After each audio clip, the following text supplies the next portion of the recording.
Using your standard everyday personal email account to send a marketing message to your entire customer list is, well, it's exactly like walking into a massive packed auditorium and trying to give a keynote speech using a speakerphone. Oh man, that is a painfully accurate image. I mean, just picture it. You're standing on this huge stage, you're holding up your little phone, shouting into the tiny microphone, and everyone in the back row is just, covering their ears. Right, because all they hear is this distorted, screeching feedback. Exactly. It's just a terrible experience for everyone involved. And yet, businesses do this exact equivalent every single day. I mean, we've all seen it. You open your inbox and you're staring at an email where you and like 500 other people are crammed into the BCC line. Or worse, the CC line, where you can see everybody's address. Oh, that is the absolute worst. It just looks so amateurish. And it immediately begs this fundamental question. How do you take the highly personal one-to-one communication of an email inbox and scale it to hundreds or thousands of people without looking like a total amateur or, frankly, like a spammer? Yeah, that's the big question. So welcome to the deep dive. Today, we are looking at the mechanics and the psychology of email marketing. And I'll say this right now, if you have ever hit send on a mass email from your personal Outlook or Gmail account, you absolutely need to stick around because we are going to fix your strategy right now. Yeah, in this deep dive, you're really about to learn the critical mechanical tools required to actually reach an inbox. And then we're going to follow that up with this four-part cycle of relationship building. Which is huge. It really is. And this matters for anyone in business or, anyone building an audience. Because mastering this transition, going from the technical delivery of a message to the psychological nurturing of a real relationship, that is the exact blueprint for turning casual browsers into fiercely loyal referring customers. I love that. And I want to start with the mechanics first because I think a lot of people assume email marketing is just, well, sending email. Right, I think it's just writing copy. Yeah. You write the text, you attach a nice picture, you hit send, and the internet just takes care of the rest. But if you look at the actual architecture of how email works, the very first hurdle isn't even what you say in the message. No, not at all. It's the mechanical foundation of how you send it. Going the DIY route with your standard email program doesn't just look bad, it actively ruins your digital reputation. It really does. Yeah. And to understand why that happens, we kind of have to look at what these tools were originally built to do. Like Outlook and Gmail. Exactly. Standard email clients, Yes. Outlook, Gmail, Apple Mail, Yahoo, they are brilliantly designed for one-to-one, human-to-human communication. Right. They're built for you to email your vendor about an invoice or your colleague about a project or maybe your family member about holiday plans. Yeah. The underlying protocols, the actual servers that process these messages, they were never architected to blast out a heavy image-laden newsletter to 3,000 people at the exact same millisecond. But people try it anyway. I mean, they export a spreadsheet, they dump 1,000 comma-separated addresses into the BCC field, and they just cross their fingers. Constantly. They do it constantly. And here is where it gets incredibly dangerous for a business. We have to talk about the history of the inbox for a second. Okay, let's do it. So back in the late 90s and early 2000s, the internet was just drowning in spam. It was an existential threat to email as a communication medium. I remember that. It was unusable for a while. Right. If your inbox is 99% garbage, you just stop checking it. Yeah. So the major gatekeepers of the internet service providers, or ISPs, companies like Yahoo, Google, Microsoft, they had to build these massive, highly sophisticated defense systems. To filter out the junk. Exactly. They basically became the bouncers at the most exclusive club in the world, which is the consumer inbox. Their entire job is to protect their users from relentless floods of unwanted noise. So when I sit at my desk and I open up Outlook and I try to send an email to 500 people at once for my standard business domain, I'm essentially walking up to that bouncer wearing a ski mask. That is exactly how they see you, literally. When an ISP's algorithm sees an unfamiliar server or a standard IP address that usually sends, I don't know, maybe 20 emails a day. Right. Normal human volume. Yeah. And suddenly that same IP is trying to push 500 identical emails through the door at the exact same time. The algorithm doesn't stop and read your heartfelt newsletter to see if you're a nice local bakery. It doesn't care about the content. It doesn't care at all at that stage. It looks at the velocity and the volume of the send, matches it against your historical sending reputation, and classifies you as a compromised botnet or a spammer. And it just blocks you. Wow. Or it filters you straight into the junk folder, which is basically a digital graveyard. I mean, nobody checks that. Precisely. And once your domain gets a reputation for behaving like a spammer, getting off that blacklist is notoriously difficult. That's why you absolutely must use an email service provider, or an ESP. Okay, an ESP, like MailChimp or Constant Contact, things like that. Exactly. An ESP is a dedicated platform built specifically for mass communication. Let me make sure I'm wrapping my head around the mechanism here, though. If I use an ESP, how does the bouncer actually know the difference? Like, why does Google or Yahoo let an ESP through the door, but not my personal Outlook account? It really comes down to established infrastructure and shared IP reputation. Okay. ESPs spend millions of dollars and years of time building relationships with ISPs. They use specialized servers that are registered and highly recognized. They have what we call ISP-friendly sender reputations. Ah, so the bouncers know them. Exactly. The bouncers know them. The ESPs essentially vouch for you. They have these incredibly strict terms of service, meaning if a user tries to send real spam through an ESP, the ESP kicks them off immediately. Because they have to protect their own servers. Right, to protect the reputation of their entire network. Because the ISPs know the ESP polices its own network so aggressively, they let the mail through. Okay, I hear that. Yeah. But I have to put myself in the shoes of a scrappy small business owner right now. I'm listening to this and I'm thinking, isn't it cheaper just to do it myself? It's a common con. Right.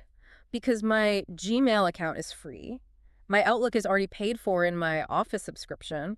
Why would I pay a monthly fee to a service to send emails I can just send myself? It feels a bit like a business trying to build its own delivery trucks from scratch in the garage just to avoid paying for the postal service. That is a great analogy. But let's take it a step further. You aren't just building a fragile delivery truck in your garage. You're building a truck that the Highway Patrol has been explicitly instructed to pull over and impound the second it gets on the road. Oh, wow. Yeah, because of the bouncers. Exactly. And regarding the cost argument, we have to look at the actual economics here. Using an ESP costs a fraction of a penny per communication. It's that cheap. It's incredibly cheap. We are talking about arguably the lowest cost marketing channel in existence. The fixed monthly fees for a basic ESP account are often less than what a business spends on coffee in a week. So the idea that you are saving money by doing it yourself is just a total illusion. It's a dangerous illusion because doing it yourself isn't actually saving you money. It's costing you visibility and ultimately revenue. How so? Well, think about it. If you spend 3 hours writing a beautiful newsletter and you send it via BCC and it lands in the spam folder of 80% of your list, your return on investment isn't just zero. It's negative. Yes, it's negative. You've wasted your valuable time and you've actively damaged your domain reputation in the process. And beyond the deliverability mechanics, there is a massive legal reality to this that I think a lot of people completely overlook when they use standard email. Oh, absolutely. You're talking about the CAN-SPAM Act. This is a highly critical piece of the mechanical foundation. Back in 2003, the U.S. Congress created this act to protect consumers, and it fundamentally changed the architecture of email marketing. Because before that, it was kind of the Wild West. Total Wild West. CAN-SPAM established very strict rules and real financial penalties for commercial email. I think the most famous rule from that is the unsubscribe requirement. You have to give people a clear way out. Exactly. You must include a clear, conspicuous way for users to opt out of your list. And you have to process those unsubscribe requests within 10 business days. Okay, now think about trying to manage that manually in a standard email client. You send out your BCC blast. Over the next week, 40 people reply directly to you saying, take me off your list or stop emailing me. Or maybe they just reply with the word unsubscribe. Right. If I'm doing that manually, I'm relying on an intern or myself to go into an Excel spreadsheet, find those 40 specific email addresses, delete them, and save the file. And if I miss even one... Human error is completely inevitable in that scenario.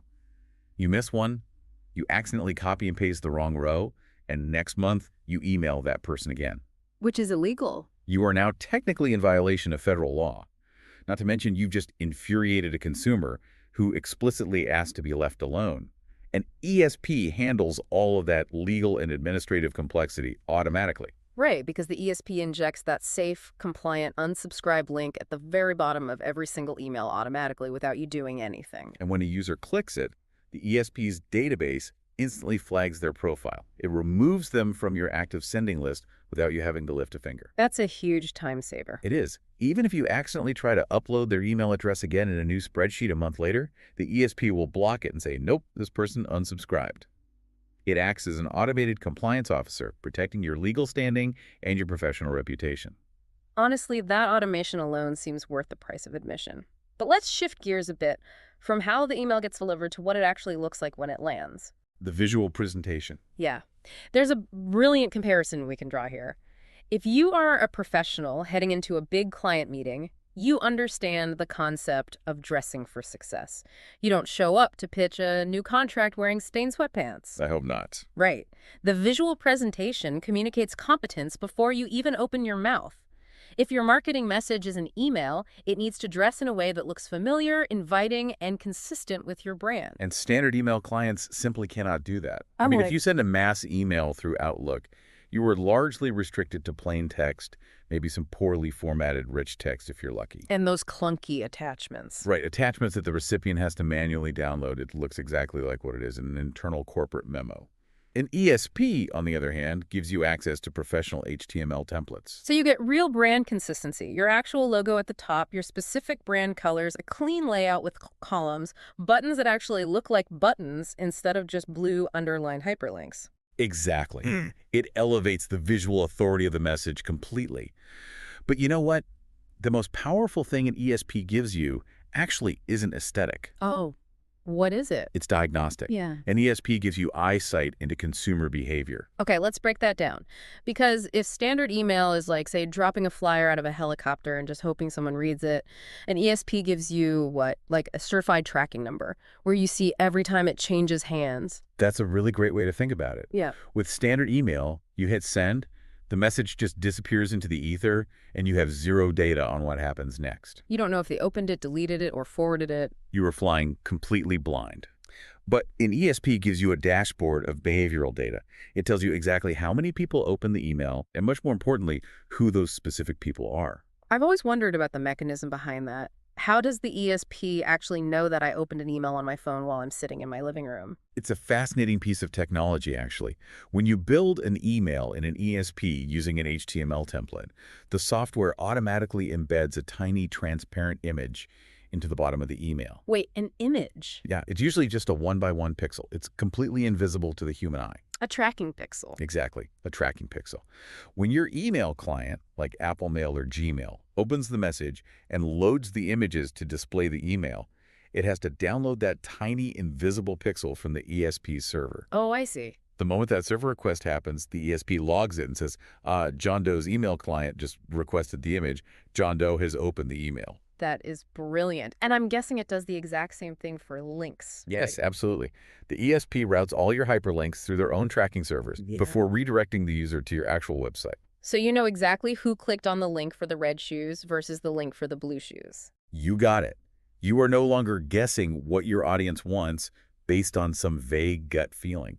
They are literally telling you through their digital body language what they care about. So if you're sitting at your computer right now, drafting a mass message with a giant block of addresses in the BCC line, you need to delete that draft immediately. Absolutely. Stop what you're doing. The practical takeaway here is absolute. You have to upgrade to an ESP. You need the ISP reputation to get past the bouncers, the automated legal protection of CAN spam compliance, the professional HTML formatting, and that critical behavioral data. You cannot build a house without a foundation, and the ESP is the mechanical foundation of digital marketing. It is the non-negotiable first step. Yeah. But, and this is the big, but having the best delivery truck in the world doesn't matter if you don't know where to drive it. Right. The software is useless without an audience. Exactly. You have this professional system that guarantees your message arrives, but who are you sending it to? You can't just start emailing random people. And this is where we have to cross the bridge from the technical mechanics to the actual psychology of marketing. We are entering the first two stages of the relationship cycle: acquire and connect. This transition right here is where a lot of businesses stumble because they treat an email address like a cold data point rather than a real human being. To understand this, imagine walking into a small physical boutique. You push the front door open and a little brass bell rings above your head. Classic retail scenario. Right. To a good store owner, that bell isn't just a noise. It's a vital signal. It means drop what you're doing, turn your attention to the door, welcome the guest, and start building a relationship. I love that metaphor. Well, in the digital world, that exact same bell rings the moment someone joins your email list. It does. It centers the human element perfectly. Yeah.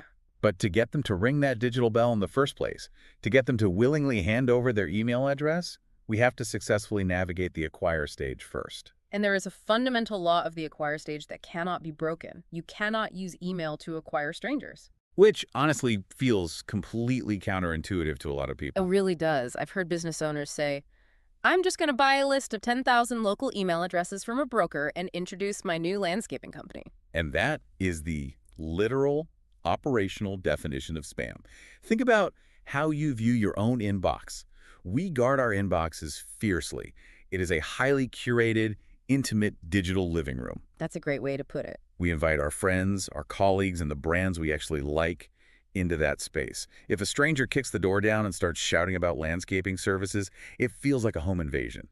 If they don't know you and you email them, you are an intruder. Period. So how do you acquire them then? If I can't use email to get the email, what's the mechanism? You have to acquire their attention outside of the inbox, out in the public square. Okay, give me some examples. Well, you use search engine marketing. So when they Google landscaping near me, you appear. You use online display ads, social media content, podcast sponsorships. Or even just traditional face-to-face networking at a local Chamber of Commerce event. Exactly. You have to do the hard work of earning their attention in a public forum first. Okay, so you've done the work, you've caught their eye. They clicked your Google ad, or they've literally walked through the front door of your physical shop.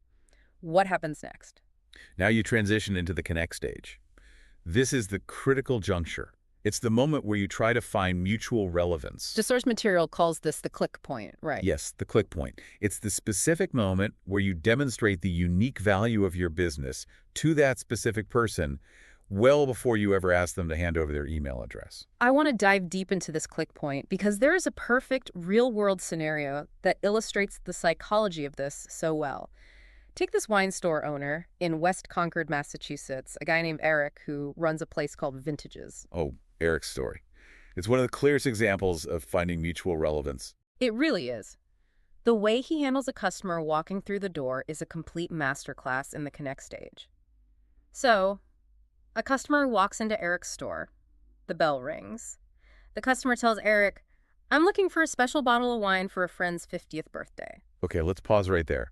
The average transactional retail worker would just point to the back aisle and say, expensive stuff is on the top shelf. Let me know if you need a register. Exactly. But Eric doesn't do that. He physically leaves his spot behind the counter. He walks out onto the floor. He gives the customer a brief, engaging tour of the layout. He's starting a conversation. Yes, he starts a real consultative dialogue, asking targeted questions. What does the friend usually drink? Are they having a dinner party? What's the menu? He's gathering data. Right. He listens, he processes, and he demonstrates his deep, specialized expertise by eventually recommending a very specific, slightly obscure Spanish red that perfectly fits the profile. And this is the magic part. Only then, only after providing all of that highly customized value, does Eric ask if the customer would like to join the store's email list. Let's unpack the behavioral psychology of why Eric's approach is so staggeringly successful, because he hits 3 distinct psychological triggers here. He really does.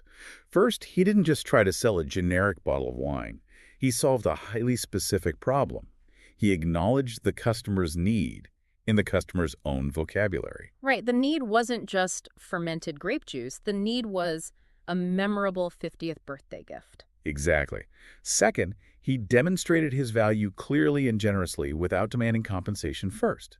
He gave away his expertise for free. He proved his competence. Yes. And third, and this is arguably the most important part, when he finally asked for the email address, he framed it as an offer to add values to continue that specific dialogue. He didn't just slide a clipboard across the counter and say, join my blast so I can send you coupons. No, not at all. He was essentially saying, hey, if you found this specific recommendation helpful, I have a newsletter where I explore these exact types of hidden gem Spanish wines. Would you like to receive that? The connection was forged based on demonstrated expertise and trust, not just a mere transaction.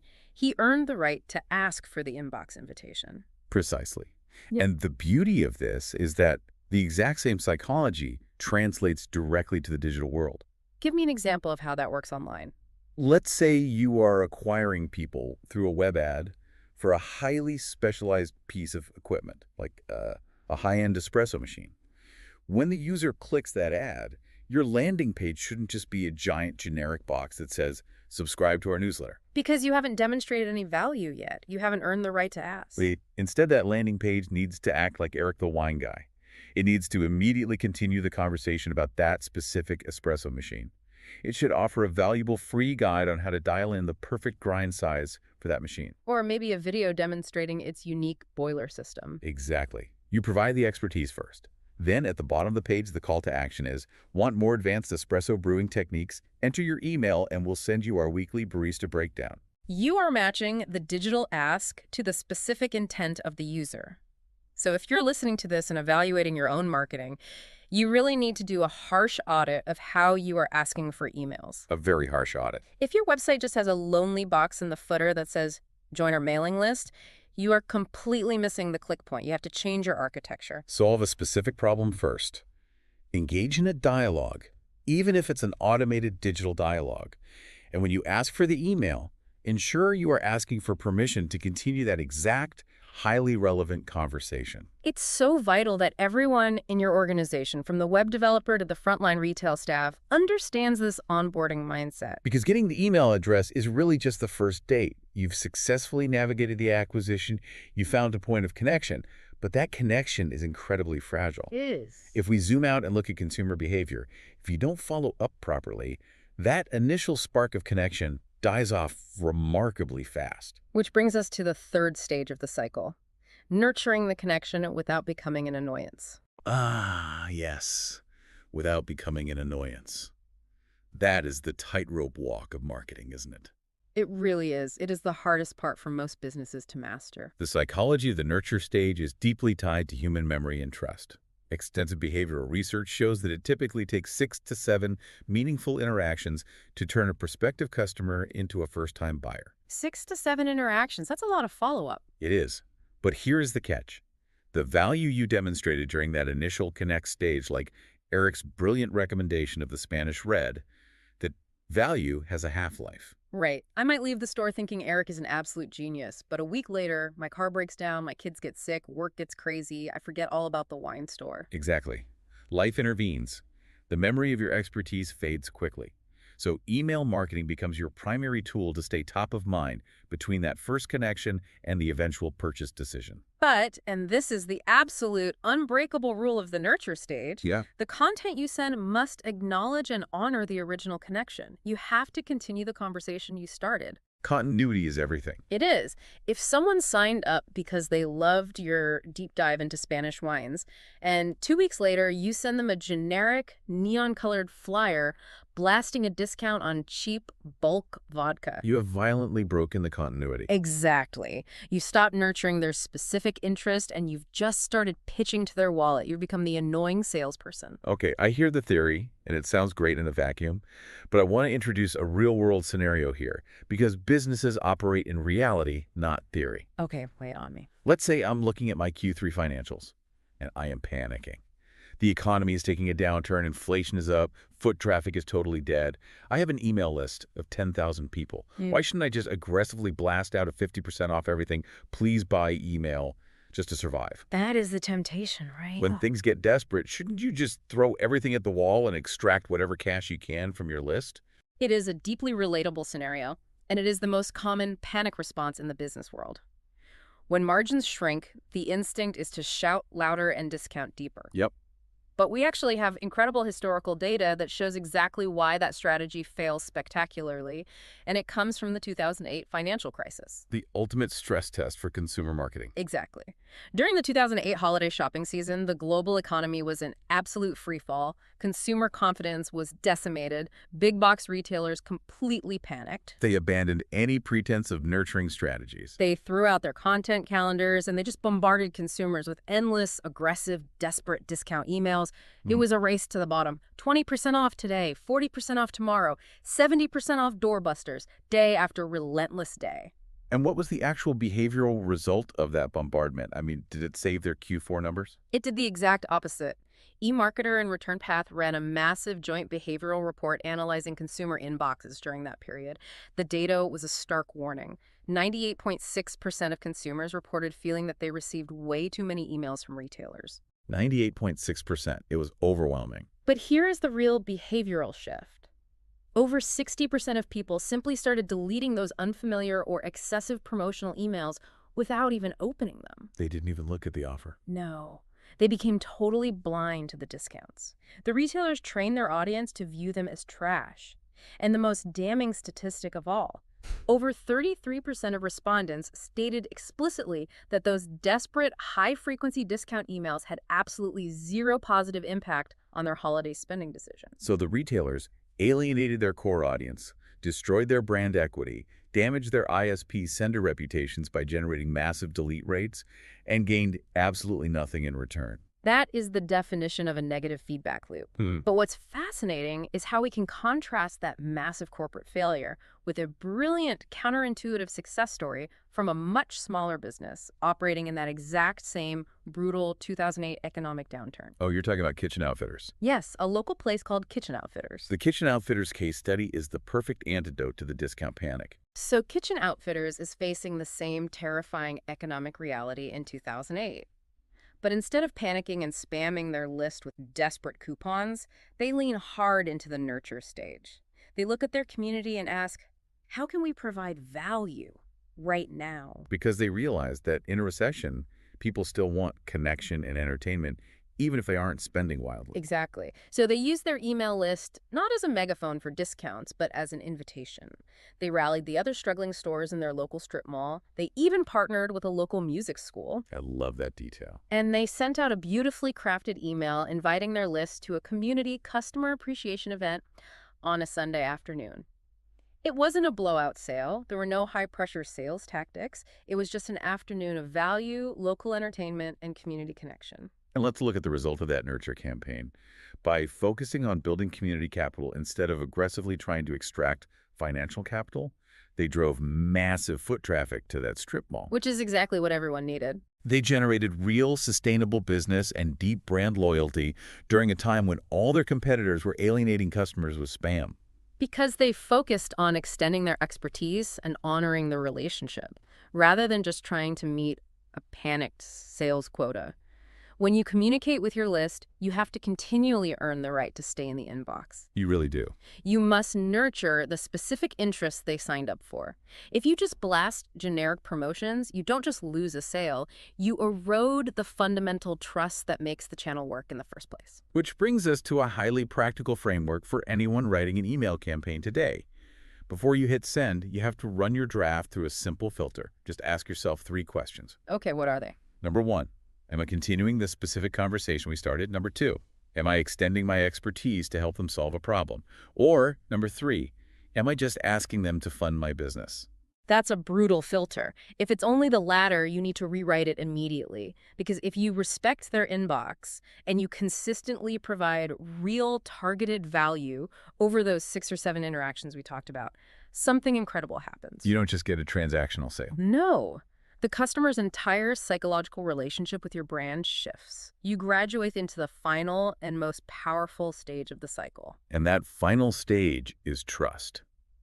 It is the absolute pinnacle of the relationship cycle, and it is the ultimate goal of every mechanical and psychological step we've discussed so far. It's the holy grail of business. But how do we actually define trust in a digital marketing context? It feels like a very abstract concept. In this context, trust is actually highly tangible.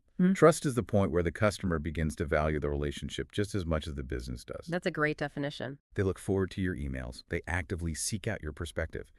As we've established, trust is not built overnight. It is the cumulative result of weeks, months, or even years of sending highly targeted, highly relevant, and truly valuable information that respects their time. And the economic payoff of reaching that stage is staggering. It fundamentally changes the math of your entire business. A company can survive and even thrive in difficult economic conditions solely on a foundation of trusting customers. Why is that exactly? Because the response rates to any promotion you do eventually send are exponentially higher. When Kitchen Outfitters finally did send an email about a new product line, their audience listened because the trust was already there. You drastically reduced your customer acquisition costs because your existing trusting customers are buying more frequently with much less friction. But the value of trust goes way beyond just repeat purchases from that one person. there is a secondary reward that I think is the ultimate superpower of email marketing. The super... It is a feature that no other advertising medium, not billboards, not radio, not even highly targeted social media ads, has in quite the same frictionless way. And that is the forward button. Oh, man. The forward button is the digital manifestation of word-of-mouth marketing, and it is incredibly powerful. Think about the psychology of it for a second. When a trusting customer receives a deeply valuable email from you and they make the active decision to hit that forward button to send it to a friend or a colleague, they are doing something profound. You really are. They are putting their own personal social reputation on the line to endorse your business to someone in their inner circle. It is the ultimate social proof. Yeah. It's human nature to want to increase our status within our social groups. We want to look smart, we want to look resourceful, and we want to be helpful to our friends. Of course. When you, as a business, provide genuinely valuable, insightful content, you are essentially arming your customers with the tools they need to look smart by sharing it. You are giving them social currency. And when they spend that currency, the financial return for the business can be absolutely mind-blowing. There is a story from the source material that perfectly crystallizes just how lucrative this referral loop can be. A furniture guy. Yes. It involves a business owner in Los Gatos, California, who ran a specialized furniture relocation business. It's perhaps the most compelling case study on the economics of trust and the power of the forward button. So map this out with me.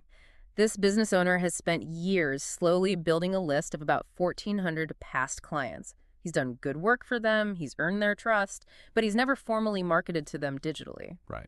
Finally, he decides to digitize his relationship building. He gets an ESP. He meticulously crafts his very first email marketing campaign, not a desperate discount, but an update detailing his services, his expertise in handling high-value items, and valuable tips for moving. The mechanical foundation is perfect, and the nurture content is highly relevant. Exactly. He sends it out to his trusted list of 1,400 people, and the result of that single email send was a massive six-figure commercial relocation contract. A massive win. A huge win. But the twist in the data is what makes it a masterpiece. Right, because when he looked at the analytics in his ESP dashboard, he discovered something incredible about that six-figure client. The person who signed that massive contract wasn't even on the original list of 1,400 people. They had never done business with him before in their life. They were a secondary contact. Exactly. Someone on that original trusting list of 1,400 people opened the email, read the update, and immediately thought, oh, my colleague at the corporate office was just complaining that they need to relocate their headquarters and they don't know who to trust with the expensive executive furniture. So that original customer hit forward. Yes. They sent it to the colleague with a note saying, I've used this guy, he's great, you should call him. The implications of that interaction are just staggering for any business model. When you build deep trust, your customers essentially restart the entire relationship cycle on your behalf. They do the heavy lifting? They bypass the expensive, difficult-to-acquire stage entirely. They get a stranger's attention, and they instantly vouch for your credibility, transferring their own trust onto you. And they do all of this acquiring and connecting for you at literally zero cost. Free acquisition of high-intent leads. It's the dream. So the absolute non-negotiable takeaway for anyone listening is this. When you're sitting down to design your emails, you cannot just design them to be read by the recipient. You must architect them to be shared. Architect them to be shared. You have to ask yourself a very hard, critical question before your finger ever hovers over the send button. Is this information valuable enough or insightful enough or entertaining enough that my reader will actively want to forward this to look smart or helpful to their own network? If the honest answer is no, if it's just a boring corporate update or a selfish plea for sales, you need to scrap the draft and start over entirely. If we pull all of these threads together, synthesizing the cold, hard, technical mechanics of the ESP with the deep behavioral psychology of the relationship cycle, there is one clear, unified insight here. It represents the true soul of email marketing. It does. It isn't really about the software, and it isn't about the send button. The software, the dedicated ESP, the tracking pixels, the CAN spam compliance, all of that just ensures you don't look foolish and get blocked by the ISP gatekeepers. It's just the table stakes. Right. But the true power, the actual engine of growth, is recognizing that an email address is never just a data point in a spreadsheet. It is a living, breathing human being granting you intimate permission to enter their curated digital space. It is an invitation to build trust over time, moving carefully from that very first click of mutual connection through weeks of patient nurturing to the ultimate reward of a trusted referral. That is perfectly stated. When you respect that cycle, acquire outside the inbox, connect through mutual relevance, nurture by continuing the exact conversation, and finally achieving trust, you completely transform the medium. It stops being a chore. Email stops being this cheap, annoying, stressful megaphone that people ruthlessly ignore, and it becomes the most reliable, sustainable, high-return relationship-building tool your business can possibly own. Which leaves us with a final provocative question for you to consider as you evaluate your own digital presence today. Tomorrow morning, when someone clicks on your Google ad, or visits your website, or walks into your physical store, ask yourself, what does my bell sound like? And when that bell rings, am I truly prepared to offer them genuine free expertise to earn their trust? Or am I just standing there, impatient, waiting for them to hand over their wallet? Oof, that is a mirror every business owner needs to look into. Now that we've broken down exactly how to build a relationship from a mechanical and psychological standpoint, the next logical question is how to measure its actual, tangible cash value to your bottom line. So stick with us, because next time, we're diving deep into the hard economics of email marketing and exactly how to calculate the return on your marketing dollars. So I want you to picture something. Just imagine the sensory experience of walking down a traditional main street. You find a local storefront, you push open that heavy wooden door, and you hear it. Oh, yeah. That high-pitched brass bell attached to the top of the door frame. Bing, ding! Right. It's a sound that has basically been engineered into the fabric of commerce for centuries, really. It has, and it serves a highly functional purpose, obviously. It's an auditory tripwire, basically. It tells the staff that the environment has changed. Someone is here. Right, exactly. But what we want you, the listener, to really analyze today is the psychology behind how a business owner actually interprets that sound. Like, when that bell rings, is it just an operational alert? Yeah. Is it, an annoying interruption from doing inventory or balancing the register? Or is that specific sound the absolute most critical juncture for the long-term survival of that business? That is the big question. Because the way a business reacts to that bell, well, it generally dictates their entire economic trajectory.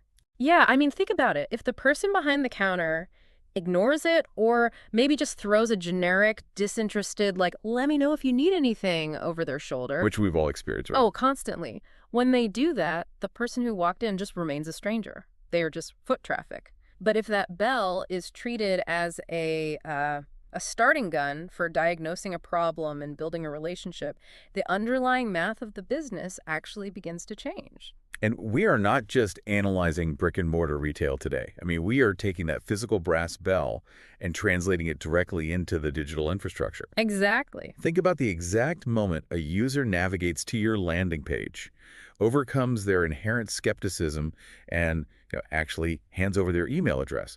That is the digital bell ringing. Yeah, someone has just crossed the threshold into your own ecosystem. Right. And the core tension we are unpacking in this deep dive is that a vast majority of businesses completely misread the data of that moment.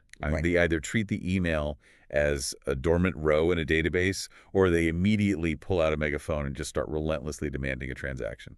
Which, from a behavioral standpoint, is literally the most efficient way to induce churn. Yeah. That single moment, how you manage the transition from public attention to a private inbox, it dictates whether an operation will be stuck on a perpetual expensive treadmill of acquiring new leads or, if they can build a self-sustaining architecture of loyal advocates. And that is exactly our mission for this deep dive. We're unpacking Chapter 2 of the source material. The Constant Contact Guide to Email Marketing. Yes, exactly. And the focus is on the power of email relationships. We have a stack of insights from the author Eric Groves, and we are going to tear down the mechanics of how this actually functions in the real world. Right. So the author lays out a framework he calls the constant contact cycle. And it is fundamentally a 4-step psychological progression. It maps out how to transition a consumer from, an absolute stranger to a lifelong referring asset. Which sounds like the dream for any business. Absolutely. And this matters so much for anyone scaling a business because relying purely on the conversion of cold first-time buyers is frankly, mathematically exhausting. Right. Your customer acquisition costs will eventually just eat you alive. True resilience lies in mastering the economics of the digital relationship. So let's scrutinize the first stage of this cycle. The author calls it the acquire stage. And he makes a pretty bold claim right out of the gate. He basically says that the concept of love at first sight in business is just a dangerous myth. Yeah, he calls it a systemic trap. I mean, there is an operational assumption in a lot of e-commerce and digital marketing that you can build a sustainable model entirely on people who, click an ad, land on a page, and immediately pull out their credit card. Okay, I actually want to push back on that a little bit, though. Because if we look at the data, impulse buying is a massive industry. I mean, people do click Instagram ads and buy things within 3 minutes. Entire drop shipping empires are built on that exact mechanic. Right, right. So is the author just ignoring that segment of consumer behavior entirely? Well, no, he's not ignoring it. He's contextualizing it. Yes, impulse buying exists, obviously. But you have to look at the total addressable market. Yeah. The people who are ready to convert on a first touch, they represent a tiny, highly volatile fraction of your potential audience. The largest pool of potential revenue does not consist of immediate buyers. So who is the largest pool then? The largest pool is made up of the skeptics, the researchers, the comparison shoppers, the people who are only vaguely experiencing the friction of a problem that you happen to solve. Oh, I see. They are the digital window shoppers. They know they need winter boots, Yeah. but they aren't buying them in September. Precisely. Yeah. And this leads to the author's most critical warning in the acquire stage, which is that email is a fundamentally terrible channel for attempting to acquire strangers. Wait, hang on. Yeah. We are doing this huge deep dive on email marketing strategy, and the very first operative rule is that email is terrible for finding new customers. That feels completely counterintuitive.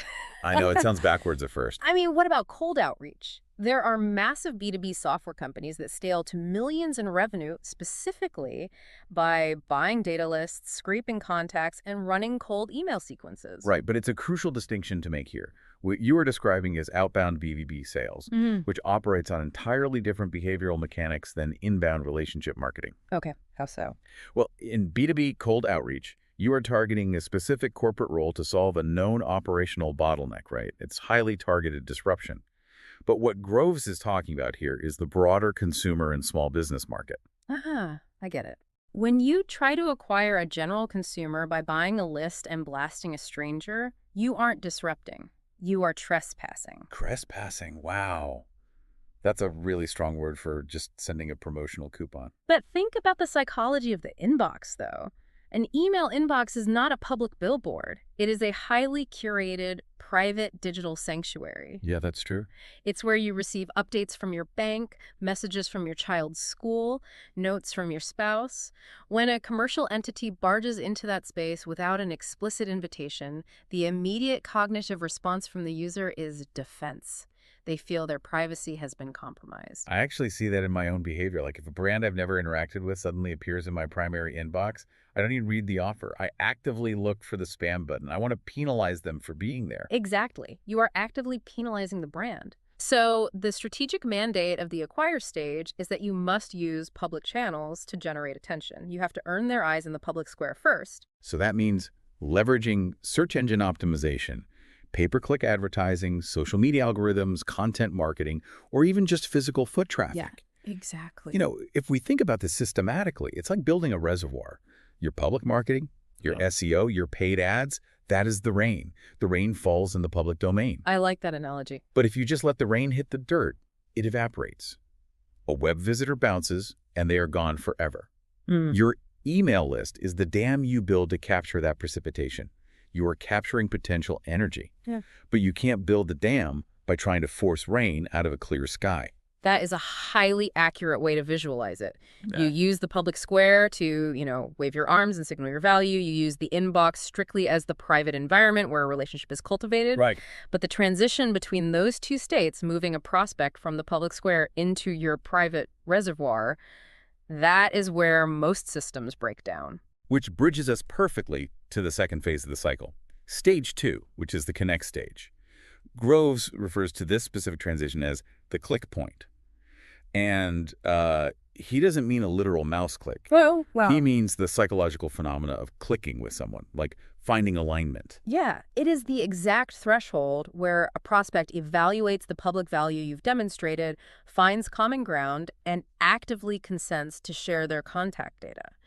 And the source material actually provides a brilliant physical case study of how this architecture is built in real time. Oh, right, the story about Vintages, the wine store in West Concord, Massachusetts. Yes, that's the one. Let's deconstruct this because it's honestly a masterclass in consumer psychology. So the author walks into this local shop. His explicit mission is to find a 50th birthday present for a friend. Okay. Now, if we look at standard retail operational procedure, a customer walks in, states a need for a gift, and the clerk essentially acts as a human directory. They just point to a shelf and say, the premium reserve bottles are in aisle 3. Right, which is an entirely transactional response. It treats the customer's query as a logistical problem, not a relational opportunity. It ignores the bell. It totally ignores the bell. But Eric, the owner of Vintages, runs a completely different operating system. He physically steps out from behind the counter. He initiates a tour of the inventory. He engages. Yeah, he begins asking a series of calibrated questions to gauge the author's baseline knowledge of wine. He demonstrates his own domain expertise regarding what specific flavor profiles align with a milestone like a 50th birthday. They eventually select a Spanish Red. And only after all of this diagnostic work and value provision is complete does Eric introduce the concept of his email list. And he didn't just ask for an email into a void either. He had a physical printout of his latest newsletter sitting right on the counter to visually prove the ongoing value of the content he produces. It seems like a naturally gifted salesperson just, work in a room. But the author argues there is a rigid underlying architecture to what Eric did. He intuitively executed 3 specific rules of connection. He did. And let's break down the mechanics of those 3 rules because they are directly translatable to digital user experience. Okay, what's rule number 1? Rule number 1, engage in a dialogue. Eric didn't just launch into a monologue about the tannin structure of Spanish Reds. He employed a diagnostic framework. Right. He started with broad, open-ended questions, perhaps assessing the friend's general palate, and then funneled down to highly specific, close-ended questions to isolate the exact product fit. It's basically the Socratic method applied to retail. You have to diagnose the pain point before you can ethically prescribe a solution. If you just are prescribing, you are pitching, not consulting. Which leads directly to rule number 2, demonstrate value in their words. This is where the behavioral psychology really shines. Yeah, I love this part. Because Eric didn't sell a Spanish red wine. The customer didn't walk in looking for fermented grape juice. The customer walked in looking to solve the anxiety of finding an appropriate 50th birthday gift. Eric framed his entire presentation around that specific emotional need. That is mirroring. It's a classic psychological tool for establishing safety and trust. Like if a customer says, I need a durable work boot, and you say this model has a reinforced steel shank, you are just explaining a feature. Right, exactly. But if you say this is our most durable boot for job sites, you are demonstrating value in their words. You are proving that you actually processed their query. Exactly. If you fail to acknowledge their specific context, your expertise just registers as arrogance. You're just showing off. Yeah. And finally, rule number 3, add value when asking to continue the dialogue. The ask has to be an extension of the value. Precisely. When Eric invited the author to join the list, it was not presented as a favor to the store. It wasn't, hey, sign up for a corporate blast. It was framed as an ongoing delivery mechanism for the exact type of expertise the author had just benefited from. It was an offer to receive curated expert wine recommendations. Okay, so structurally, I understand how that functions in a physical environment where you can, read micro-expressions and pivot your conversation in real time. But if I am operating an e-commerce platform or a software company, I can't jump out of the screen and run a real-time Socratic dialogue with every unique IP address that lands on my homepage. How do we actually extrapolate this psychology into a digital ecosystem? Well, the underlying psychology is identical. You just have to deploy technology to facilitate the diagnosis and the value demonstration. Makes sense. Think about cognitive friction. Let's say you operate a digital storefront selling specialized athletic gear. A prospect is experiencing the friction of preparing for a race. They search for footwear for first marathon, and they click your paid ad. The digital bell rings, they're Yeah. in the reservoir. Right. Now, if the very first graphical element they encounter is a modal pop-up covering the entire screen that says, join our newsletter for 10% off your first order, you have structurally failed all 3 rules of connection. I want to dig into why that fails, actually, because 90% of e-commerce sites use that exact 10% off pop-up. Are you saying they are all wrong? From a relationship building perspective, yes, they are highly inefficient. Let's run it through the framework. Have you engaged in a dialogue? No. No. You have interrupted their search with a blanket demand. Have you demonstrated value in their words? No. You offered a generic discount before you even know what product they need. Right. And are you adding value when asking to continue? No. You are offering a one-time bribe in exchange for long-term access to their inbox. It is a high-friction, low-trust interaction. It's the digital equivalent of pointing to the expensive shelf the second they walk in the door. Yeah. You are routing them toward a transaction before you have even diagnosed the problem. Exactly. To digitize Eric's wine store approach, that ad click should direct the user to a dedicated landing page specifically addressing marathon preparation. Oh, I see. You facilitate the dialogue through user experience, perhaps a quick interactive quiz about their running style or their weekly mileage. You demonstrate value in their words by explicitly addressing the anxieties of a first marathon, not just listing shoe specifications. And then the opt-in, the ask to continue the dialogue has to match the intent. Yes. The call to action should not be subscribe for updates. It should be enter your email to download our comprehensive 12-week beginner marathon training schedule and injury prevention checklist. That makes total sense. You are neutralizing the friction of the opt-in by making the lead magnet perfectly symmetrical to the search intent. The prospect thinks, wow, this entity understands my immediate bottleneck and they have the exact tool to solve it. Exactly. So if you are managing digital assets right now, looking at this strategically, you have to audit your conversion architecture.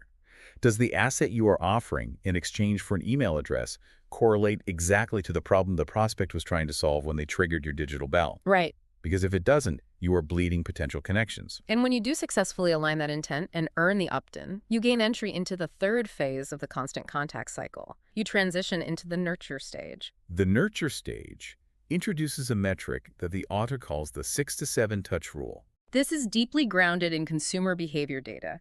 The analytics generally indicate that it requires 6 to 7 sequential interactions or touches to successfully convert a newly acquired digital connection into a first-time transacting customer. 7 interactions feels incredibly high, though, if you've already provided a high-value asset like a marathon guide. Like, why is the cognitive lag so long between connection and transaction? Is this just the mere exposure effect in psychology, where people develop a preference for things merely because they are familiar with them? The mere exposure effect is part of it, absolutely, but it's also about the mechanics of consumer buying cycles. Unless you are selling a highly commoditized, low-ticket impulse item, humans require time to mitigate risk. That makes sense. They need to validate your authority, they need to compare you against market alternatives, or, they might simply be waiting for a budget cycle to clear. Your strategic imperative in the nurture stage is to maintain mental availability, basically staying top of mind without deteriorating the trust you just built. Which requires walking a very, very fine line. There is a massive operational difference between persistence and harassment. Yes, there is. We can look at this through the lens of outbound communication styles. If your phone rings every Friday evening at 6 p.m. and it's an automated voice screaming about a weekend clearance event, you are going to aggressively block that number. That is value extractive communication. It demands attention without offering utility. Exactly. But if a specialist at a local hardware store, someone you've spoken to before, calls you and says, hey, I know you were looking at that specific Husqvarna chainsaw last month. The manufacturer just authorized a temporary rebate, and I wanted to ensure you had first access for inventory clears. Right. That doesn't register in the brain as a sales pitch. It registers as premium personalized service. Because it is contextualized by previous data, and the source material illustrates the catastrophic failure of ignoring this context by analyzing the 2008 economic downturn. It basically serves as a perfect macroeconomic case study in how not to nurture a list. Oh, the 2008 holiday spam disaster. This is fascinating because it shows how corporate panic just destroys brand equity. Let's really analyze what happened there. Well, during the 4th quarter of 2008, the global economy was fracturing. Consumer liquidity dried up practically overnight. Retail executives looked at their projections and they panicked. Yeah. And in response, massive big box retailers completely abandoned their strategic nurture sequences. They weaponized their email lists. They began relentlessly bombarding their subscribers with generic, aggressive discount codes. They were just hammering the list. Yeah. Daily emails, sometimes multiple blasts a day, 50% off, liquidation, buy now. They treated the inbox like an ATM, and the behavioral blowback was severe. I can't imagine. A joint industry report analyzing that specific holiday season revealed that 98.6% of consumers felt completely overwhelmed by the volume of commercial email. Over 30% began actively categorizing recognized brands as junk. 60% deleted the communications without opening them. And most devastatingly, over a third of consumers reported that this aggressive email cadence had absolutely zero positive impact on their purchasing decisions. So, by prioritizing short-term transaction over long-term relationship, they not only failed to hit their Q4 revenue targets, but they actively trained their user base to ignore them.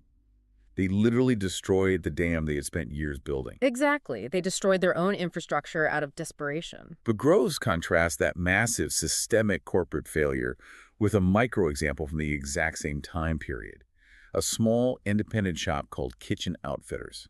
How did a local operator survive a macroeconomic collapse when the giants were flailing? Because Kitchen Outfitters understood the economics of the nurture stage. While the national chains were trying to extract value through discount panic, Kitchen Outfitters decided to inject value into their local ecosystem. What did they do? They orchestrated a strategic community event. They collaborated with adjacent businesses in their retail footprint. They partnered with a local music academy. They hosted a Sunday afternoon customer appreciation gathering leading into the peak holiday season. So they focused on the physical community rather than digital extraction. But I have to play devil's advocate here for a second. Go for it. Isn't hosting a live music event highly inefficient compared to the zero marginal cost of just sending a million emails? Yeah. I mean, how does community goodwill actually translate to retail survival in a recession? Because it alters the consumer's perception of risk and loyalty. During a recession, discretionary spending drops, right? Right. When consumers do spend, they want their capital to go toward entities they feel an emotional connection to. Kitchen Outfitters drove massive targeted foot traffic by creating an experiential touch point. They weren't demanding a transaction, they were facilitating an experience. And reciprocity dictates that when you provide a high-value experience, a subset of that traffic will convert to support the ecosystem. So translating this back to the digital inbox, Yeah. how do you actually architect your email sequence to mimic that community building? The author is emphatic that every communication must be anchored to the initial connection point. Yes, continuity of intent is non-negotiable. If a user opted into your database specifically to acquire your marathon training guide, you have established a contract. They granted you inbox access under the premise that you are an authority on distance running. Okay. Your subsequent 6 to 7 touches must validate that authority. You send them biomechanical breakdowns of running form. You send them nutritional strategies for endurance. You can't suddenly pivot in email 3 and try to aggressively liquidate a surplus of generic athletic socks. Exactly. If you do, you violate the terms of the psychological contract. You prove that your initial value proposition was just bait. So strategically, if you are analyzing your own retention metrics, a very simple audit is to review the last 5 communications you deployed to your database. If the aggregate of those 5 emails is heavily skewed toward value extraction, buy this, click here, sale ending, and devoid of value provision like education, insight, entertainment, you are not nurturing an asset. You are strip mining it. And a strip mine list will never achieve the velocity required to reach the 4th phase of the constant contact cycle, which is where the true leverage of the model really exists. Stage 4, the trust stage. The trust stage is the operational pinnacle. This is defined as the inflection point where the consumer begins to value their relationship with your brand equally as much as you value their capital. That is an incredibly high bar. They value the relationship as much as you do. I mean, it implies a symmetry that you rarely see in modern commerce. Achieving that symmetry fundamentally alters your unit economics, though. When you operate with a high-trust database, your conversion rates stabilize. Your open rates become predictable. You no longer have to rely on aggressive discounting to stimulate demand. Right. But from an acquisition standpoint, the most critical byproduct of trust is the activation of the forward button. The relocation furniture case study in the text. illustrates this perfectly, and I honestly found the mechanics of this outcome really surprising. It's a prime example of secondary network effects. The author details a B2B operator who specializes in corporate furniture relocation. This operator had cultivated a highly nurtured, high-trust email database of approximately 1,400 contacts. Let's just pause on that number for a second, because 1,400 contacts in the grand scheme of digital marketing is a microscopic list. We constantly hear about influencers with millions of followers. 1,400 is a very localized, constrained database. But the density of trust within that 1,400 was immense. He deployed a specific email communication to this list. That single broadcast directly generated a six-figure commercial contract. Wow. But the critical variable is that the entity who signed the six-figure contract was not a subscriber on the 1,400-person list. Right. They weren't in the CRM. The conversion occurred because a primary subscriber received the email, identified its relevance to an external party, and forwarded it to them. The ROI came from a secondary network. But I have to ask, why do people actually do this? It's fascinating, isn't it? Yeah, like what is the psychological incentive for a business professional to act as an unpaid distribution channel for a furniture moving company?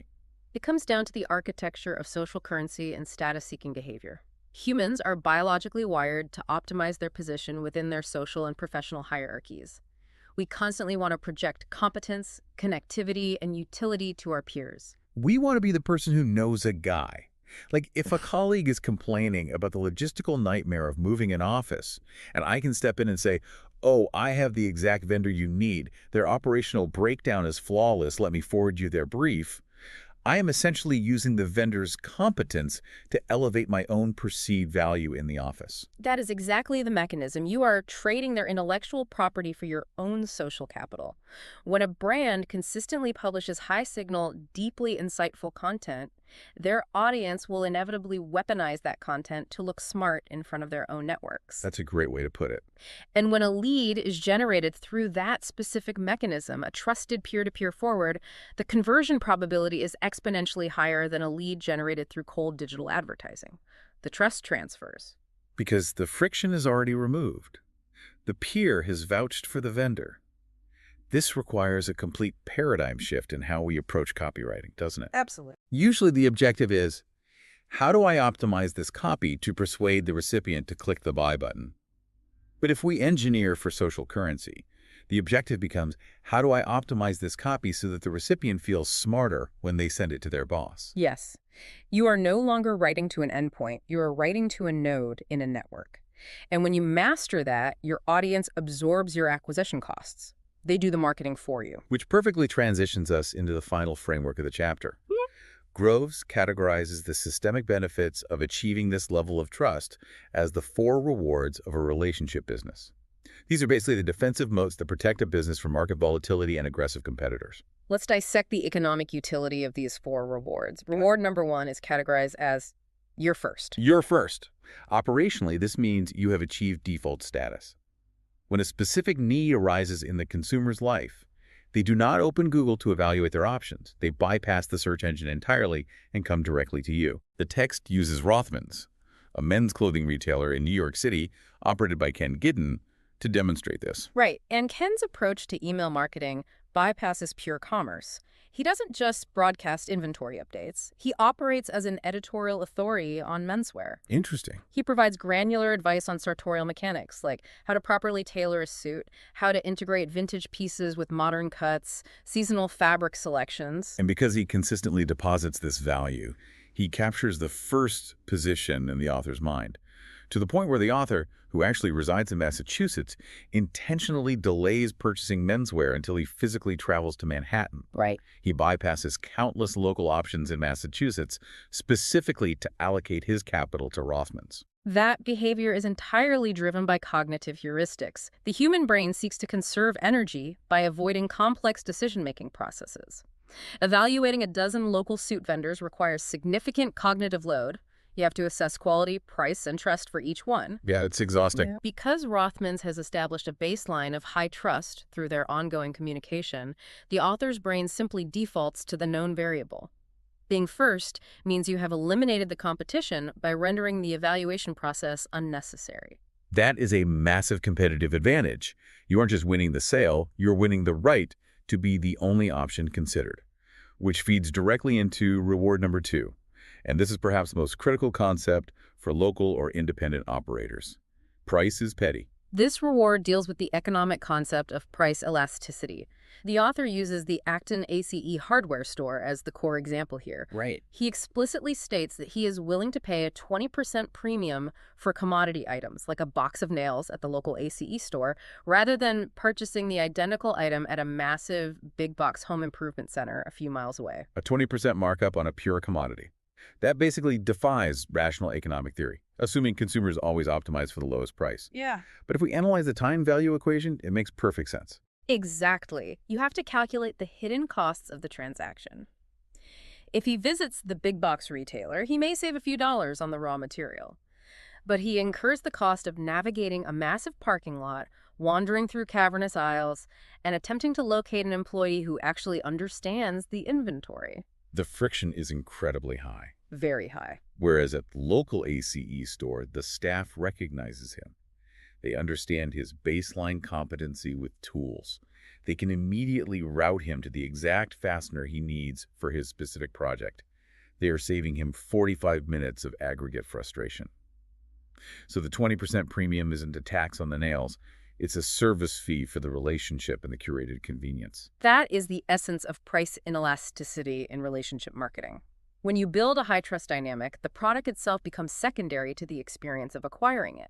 If a business is perpetually forced to compress their margins and race to the bottom on price just to maintain volume, it indicates a structural failure. They've basically become a vending machine. Exactly. The market views them purely as a vending machine. You are easily replaceable if your only differentiator is being cheap.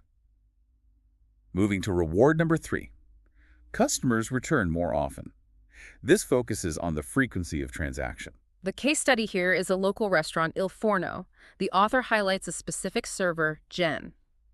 Jen transcended the standard operational duties of just taking an order and delivering food. What did she do? She memorized the names of the author's children.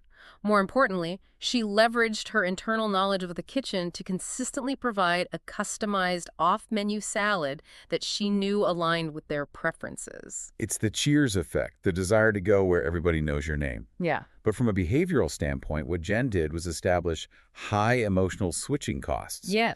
If the author's family decides to try a new Italian restaurant across town, they aren't just risking a subpar meal, they are actively choosing to walk away from an environment where they have status and recognition. And the author makes a brilliant parallel here. He argues that sophisticated email marketing is simply the digital architecture for remembering the kids' names. Oh, I love that. It is the systemic process of making a broad audience feel individually recognized. When you use segmentation to send highly relevant content, when you prove that you understand their specific preferences, you replicate Jen's off-menu salad at scale. And when people feel known, their frequency of engagement naturally increases. Which brings us to the final dividend. Reward number 4. Customers spread the word. We touched on this slightly with the forward button, but the example of Flight Media and its founder, Rich Brooks, provides a different angle. Right. Rich Brooks operates a digital news and media consultancy. He deployed an extensive newsletter that systematically taught his audience exactly how to leverage online video for commercial profit. He broke down the strategies, the tools, the distribution methods. He essentially gave away his core intellectual property for free. Again, playing devil's advocate here, isn't that cannibalizing his own business model? If he teaches them how to do it, why would they ever hire his agency? It's the paradox of expertise. In a complex service economy, demonstrating how complicated a process truly is doesn't empower the client to do it themselves. It actually convinces them that they need an expert to execute it. No, that makes sense. By giving away the blueprint, he established unassailable authority. He wasn't selling a service, he was proving his mastery. And when you prove mastery without a paywall, you create evangelists. People share that blueprint in their Slack channels and board meetings. They say, look at the depth of knowledge this agency has. His willingness to educate scales his reputation far beyond his immediate database. Exactly. He prioritized long-term authority over short-term gatekeeping. This entire framework requires a massive shift in how operators view their timelines.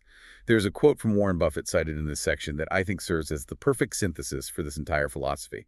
Buffett said, "In the business world, the rearview mirror is always clearer than the windshield." It is a profound observation on risk and capital allocation. The vast majority of corporate energy is spent staring obsessively out the windshield. Businesses are constantly trying to forecast the unknown, attempting to identify new demographics, and spending massive amounts of capital to acquire strangers they have absolutely no data on. Staring out the windshield is inherently speculative. But the rear-view mirror that represents the individuals who have already opted into your ecosystem, they have already cleared the friction of the digital bell. Right. You have historical data on their preferences. You have an open line of communication to their inbox. The view is crystal clear. The strategic takeaway is that cultivating the asset you already possess, your existing database, yields a significantly higher and more predictable return on investment than perpetually chasing the unknown. So let's pull all of these mechanics together into one unified thesis for Chapter 2. We began by analyzing the physical brass bell on the door of a local shop. The core realization we need to walk away with is that a digital opt-in and email address is not an abstract data point. It is not a sterile row in a CRM software. An email address is a digital proxy for a living, breathing human entity. The underlying soul of this text is the understanding that digital marketing is not fundamentally a technological discipline. The software is just the plumbing. The actual practice is behavioral psychology. Yes. It requires the exact same empathy, the same diagnostic listening skills, and the same dedication to reciprocal value as a face-to-face interaction. If you approach the acquire stage strategically, acknowledging that you cannot buy strangers, if you master the connect stage by matching your offer to their immediate friction, if you nurture them by consistently depositing value rather than extracting it, and if you successfully achieve that symmetry of trust, well, the entire operational model flips. You are no longer shouting into the void. Your database transforms into an autonomous engine for highly qualified, pre-vetted referrals. You transition from a model of endless acquisition to a model of sustainable advocacy. It's an incredibly powerful architectural shift. But having said all of that, we have to acknowledge the reality of operating an enterprise. Goodwill and high-trust relationships are foundational, sure, but they do not directly pay the server costs or make payroll. No, they don't. Which leaves us confronting a very rigid, quantitative question. We now understand the mechanics of building these deep digital relationships. We understand the behavioral psychology of trust. But how do we actually validate that the capital and operational bandwidth we are expending to maintain this ecosystem is generating a net positive financial return? How do you attach a concrete ROI to an emotion like trust? Well, to answer that, you'll have to join us for our next deep dive. We're going to pivot from behavioral psychology to cold, hard mathematics as we tear down Chapter 3 and explore the true underlying economics of email marketing. Until then, audit your ecosystem, monitor your metrics, and ensure you understand exactly what it means when your digital bell rings. So what if I told you that the hard-earned money you are spending right now to attract new customers is practically being set on fire? Set on fire. Literally set on fire, yeah. Unless you are using one simple, virtually free tool to catch the ashes. I mean, it sounds a little dramatic when you put it like that right out of the gate. I know it does, but just think about that for a second. You are pouring your budget into ads, SEO, social media, maybe even storefront signage, all of it just hoping to get people to look at you. Right. But if you don't have an infrastructure in place for the people who walk away without buying, which, by the way, is most of them buying it, you are essentially funding a very expensive bonfire.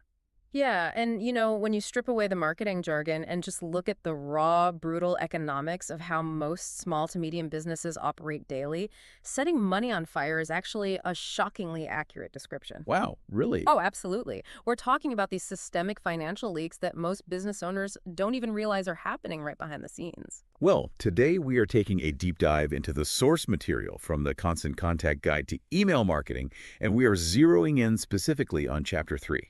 Right, making money, the economics of email. Exactly. And you, listening right now, are about to learn why acquiring new customers is a dangerously expensive trap if it's like your only strategy. It is the biggest trap. Yeah. More importantly, we're going to explore how a properly executed email list acts as an economic multiplier. It's a mechanism that can take a failing advertising campaign and turn it into a wildly profitable long-term asset. And this matters deeply, because whether you are a scrappy solo entrepreneur trying to make your first $1,000 or a seasoned business owner looking at quarterly margins, mastering these specific financial mechanics will fundamentally change how you value every single human being who interacts with your business. Okay, so let's unpack this, because to really get to the bottom of this, We kind of have to completely dismantle and rebuild how we view marketing expenses, don't we? We do. Because, look, most people look at marketing as this giant, unpredictable vending machine. A vending machine, right? Yeah, you put $1 in, you press a button labeled Google Ads or newspaper promo, and you just pray that $2 fall out the bottom immediately. And if they don't? Well, if $2 don't fall out today, you kick the machine and say it's broken. Right, right. But the author of our source text, Eric Groves, illustrates a really vital lesson here.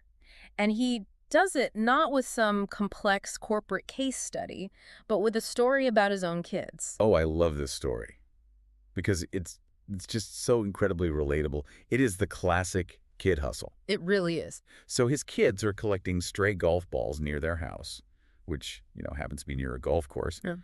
And they hatch this grand entrepreneurial plan to sell those recycled golf balls back to the golfers passing by. Pure, unadulterated capitalism right there in the driveway. Exactly. It is the ultimate entrepreneurial spirit. We look at that and think, good for them, they are learning the value of a dollar. But Groves, looking at this through the lens of business economics, sees a massive hidden trap. And it's a trap that destroys actual adult-run businesses every single day. Right. The critical lesson he points out is that if his kids aren't careful, the money and the time they spend advertising those golf balls will actually exceed the profit they make from selling them. So let's visualize that. Yeah. Because it is so easy to miss the hidden costs here. The golf balls are free, Yeah. right? I mean, they found them in the woods, so it feels like 100% profit. That's the illusion, yeah. But how are they letting the golfers know they actually have them for sale? Well, exactly. They have to make signs. So they bike down to the store. They buy neon poster board. They buy those thick permanent markers. Maybe they buy some little plastic baskets to display the balls nicely on a table. Right, so that's real capital expenditure. It is. And then there's a time cost. They are sitting by the side of the road in the hot sun for 4 hours on a Saturday. Oh, man, yeah. What if they sell 3 golf balls for $1 each? They made $3. But the poster board and markers cost $5. So they literally paid $2 for the privilege of sitting in the sun and working all afternoon. Exactly. And the fundamental rule of economics that Groves is hammering home here is seemingly simple. A marketing communication must take in more money than it costs. Right, which sounds so glaringly obvious that you almost want to brush past it. Like, of course it has to make more than it costs. But small businesses violate this rule constantly. They act exactly like those kids with the golf balls. How so? They spend blindly on customer acquisition, buying the digital poster board and markers without tracking the actual long-term return of those specific dollars. They just look at top-line revenue and assume it's working. So they are so obsessed with getting the traffic, getting the eyeballs on the sign, that they don't do the math on what happens after the person looks at the sign and keeps walking. Precisely. And the reason they fall into this trap is because they fundamentally misunderstand how human beings actually make purchasing decisions. Okay, break that down for me. Well, there's a massive disconnect between how we want people to buy and how they actually buy. The text highlights a metric that should change the way anyone looks at a marketing budget. Which is? It typically takes 6 to 7 interactions to turn a prospective customer into a first-time customer. 6 to 7 touches. I mean, I want to pause there because I think a lot of people hear that and think, well, maybe for a car or a house, but not for a cup of coffee or a pair of shoes. Why on earth does it take 6 or 7 distinct interactions just to get someone to buy something relatively simple? It's because of human psychology, specifically risk aversion and the sheer saturation of our modern attention spans. Saturation's right. Let's think about the cognitive load on a consumer today. We are bombarded by thousands of commercial messages every single day. Our brains are hardwired to filter them out just to survive the noise. Yeah, that makes sense. So, the first time you see a message, your brain barely registers it. It's just background noise. The second time, there's maybe a vague sense of familiarity. By the third or fourth time, you might actually process the claim the business is making. And even then, I haven't bought anything. I'm just considering if you're legitimate. Right, because buying something from a stranger involves risk. Will this product work? Will this service be a scam? Do I actually need this right now? Is the price fair? So many hurdles. Exactly. The first interaction almost never overcomes all of those psychological hurdles simultaneously. You need multiple touches to build trust, to prove consistency, and crucially, to be present at the exact moment the consumer's desire actually matches their wallet. But knowing this, Businesses still spend almost all of their money trying to force that very first touch to be the point of sale. They do. It's wild. Let's bring this abstract psychology to life with a concrete example from our sources, because I think this is where the rubber really meets the road. Let's talk about Sally the jeweler. Ah, yes, Sally. So Sally runs a brick-and-mortar jewelry store in Omaha, a real storefront, real inventory. And Sally is sitting at her desk, looking at her marketing budget, trying to figure out what to keep and what to cut for the next quarter. Right. And she is heavily leaning toward slashing her email marketing budget and her budget for attending local networking events. And why is she doing that? Like, what is her justification there? Because she pays a premium for these targeted Google search ads. And she has this habit, a good habit, she thinks, of asking every new customer who walks through her door, "Hey, how did you find us?" Sure, tracking her leads. Right. And almost without fail, the customer replies, "Oh, I found you online." Or, "I Googled jewelers near me." Which, if you are Sally, feels like an absolute slam dunk. Right. If 90% of the people walking in the door say they found you on Google, the logical move is to put 100% of your money into Google and cut the rest. It is a very understandable conclusion. Right. But it is a classic, dangerous case of misattribution. Sally thinks the Google ad did all the heavy lifting. Okay, I'll play devil's advocate here. Isn't it just easier and maybe more accurate to look at the last click? I like to think of like a relay race. Okay, a relay race. Yeah, we always celebrate the anchor who crosses the finish line to get their picture in the paper. Google crossed the finish line. Why shouldn't Google get the budget? Well, we do celebrate the anchor. But the anchor couldn't have crossed the finish line if the other three runners hadn't run their legs of the race perfectly. Oh, that's a great point. If Sally cuts her email marketing or her networking because Google is getting all the credit, her sales aren't going to stay steady. They are going to collapse. Because the Google ad didn't run the first 300 meters. Exactly. Let's trace the actual, messy, real-world psychological journey of one of Sally's customers, because it is never just one click. Okay, step one. Step one, yes. The customer searched for a jeweler in Omaha because they had an anniversary coming up in a few months. They clicked her expensive Google ad, they visited her website, but they did not pull out their credit card and buy a $2,000 diamond necklace right then and there. Of course not. Because of the risk aversion we just talked about. They don't know Sally. They are literally just browsing. Right. So, step two. Before they leave the website, a little pop-up offers them a 10% discount code on their first purchase if they sign up for her email list. And they figure, hey, maybe I'll use that later. So they type in their email address. Then they leave the site and go back to their life. Exactly. Step three, 3 weeks go by. The customer receives an email newsletter from Sally. And it's probably not even a hard sell. No, it's not. It's an invitation to an upcoming trunk show featuring a local designer with some beautiful pictures of the jewelry. And step four, they still don't buy anything. They don't even go to the trunk show. But her name, Sally's Fine Jewelry, and her logo are now registering in their brain. The familiarity is building. The risk is lowering. Yes. Then we hit step 5. The customer happens to be at a local Chamber of Commerce networking event or maybe a community fundraiser. They see a booth, and Sally is there. Okay. They chat for a minute. She's friendly, she's knowledgeable, she seems trustworthy. And then step 6. A week later, they are driving down the street. They see her physical storefront sign, which visually matches the logo from the emails they've been getting and the website they visited a month ago. And then step 7, the anniversary is finally 2 weeks away. The need is urgent, the trust is established, they walk in the door and make a purchase. But here is the kicker, right?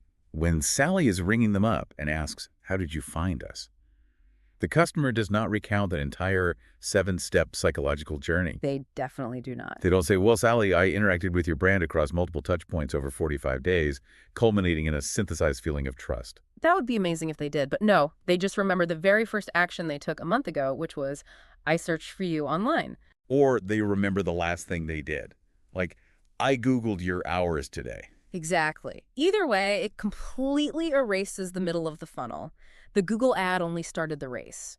Or maybe it just gave them the directions at the very end. But the emails, the networking, the consistent branding, that is what actually nurtured the relationship to the point where a transaction was even possible. So the practical, undeniable takeaway for you listening to this is you must map out your customer touchpoints. You have to. You cannot simply pull out a machete and hack away at a marketing channel just because it doesn't immediately magically close a sale on the very first interaction. You have to understand the fragile ecosystem you have built. Because if you kill the email list, the Google Ads stops working. Right. Which leads us into a brilliant framework the source text uses to categorize this entire ecosystem.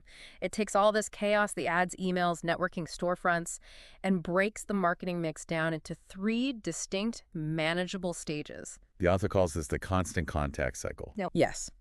The 3 stages are awareness, acquisition, and action. If you want to stop setting your money on fire, you have to understand the unique economics of each of these 3 stages. Okay, let's tear into these one by one because this is where the financial mechanics really start to show themselves. The first stage is awareness marketing. Right. This is the heavy lifting. This is the process of moving total, oblivious strangers to the point of simply being aware that you exist on planet Earth.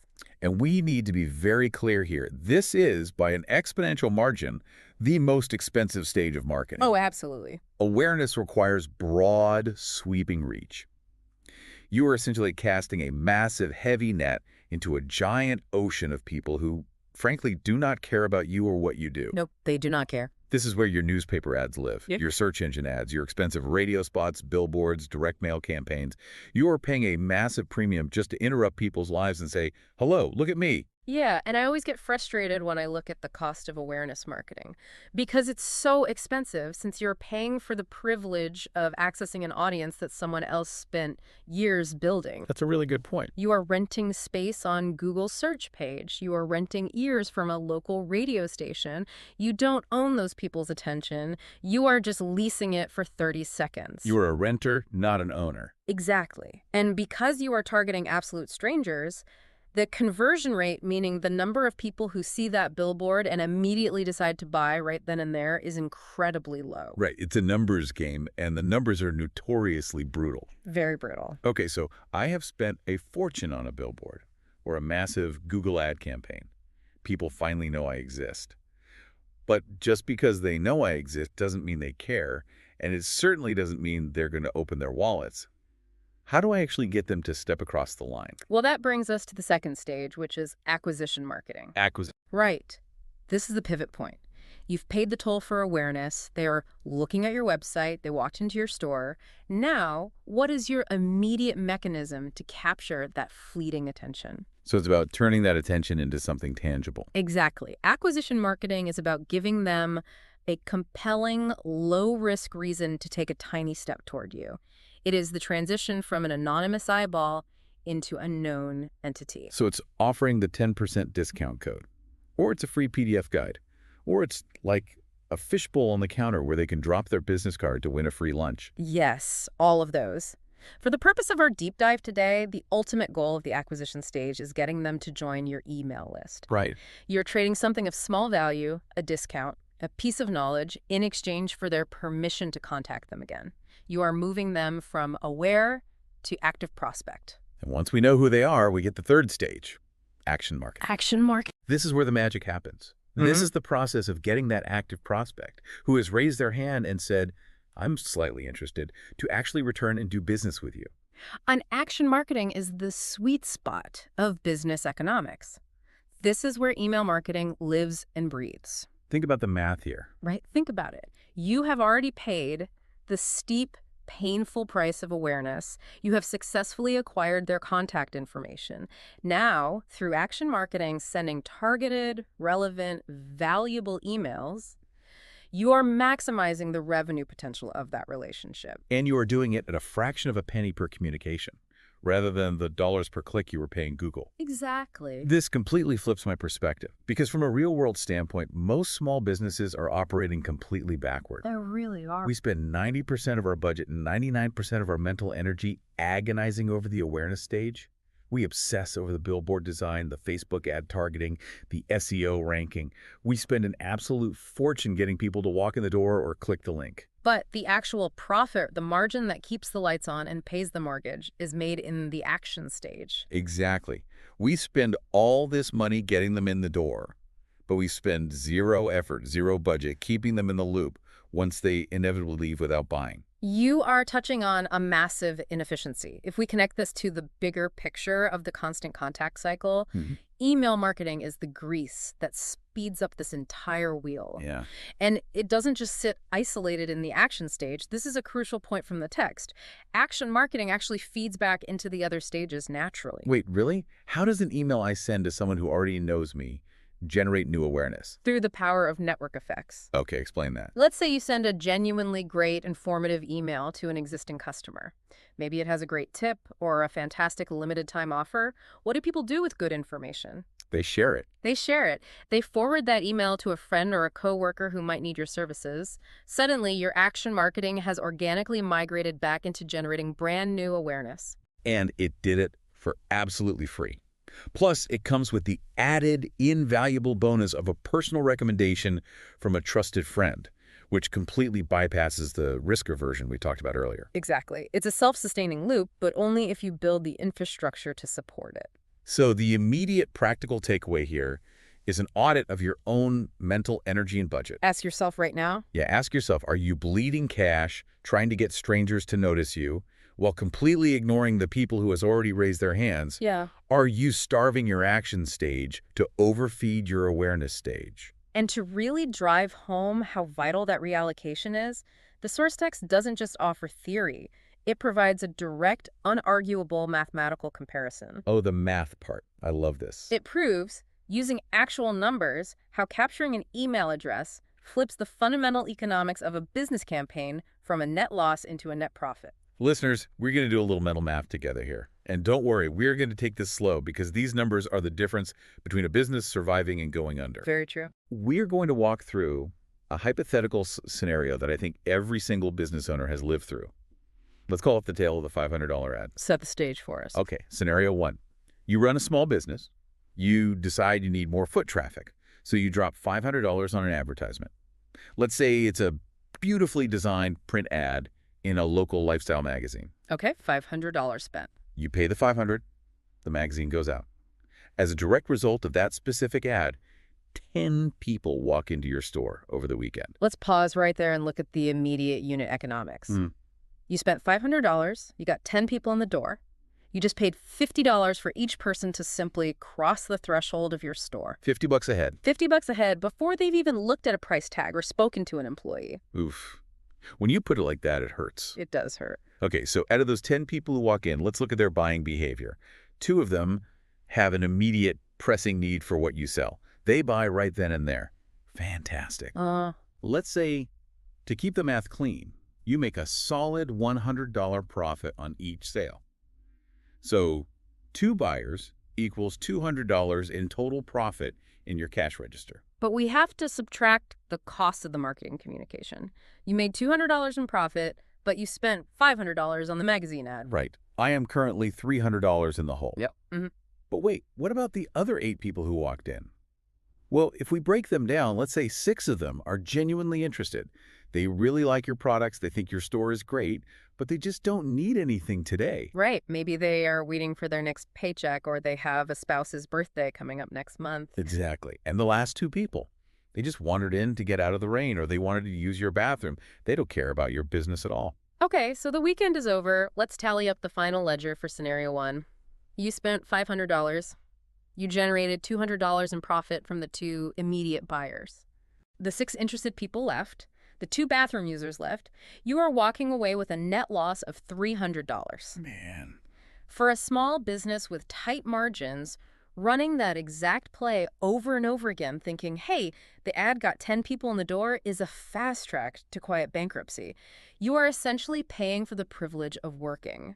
It's terrifying because it feels like marketing, but it's actually hemorrhaging cash. It really is. Now let's look at scenario 2, the magic scenario.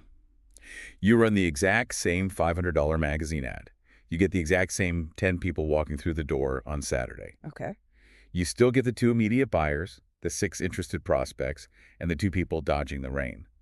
But this time, you change one incredibly small, virtually free behavior in your store. You implement an acquisition strategy. Exactly. You make a concerted, polite effort to collect the email addresses of the people who walk in. You say, hey, we have a great newsletter where we announce sales and new inventory. Can I get your email? You get the emails of the 2 people who bought. and you get the emails of the 6 interested prospects who are browsing. And the 2 people getting out of the rain. Let them go. You don't want them anyway. Good call. So now you have 8 solid email addresses. Now, to email these 8 people legally and professionally, you need a software tool. You pay a tiny fee.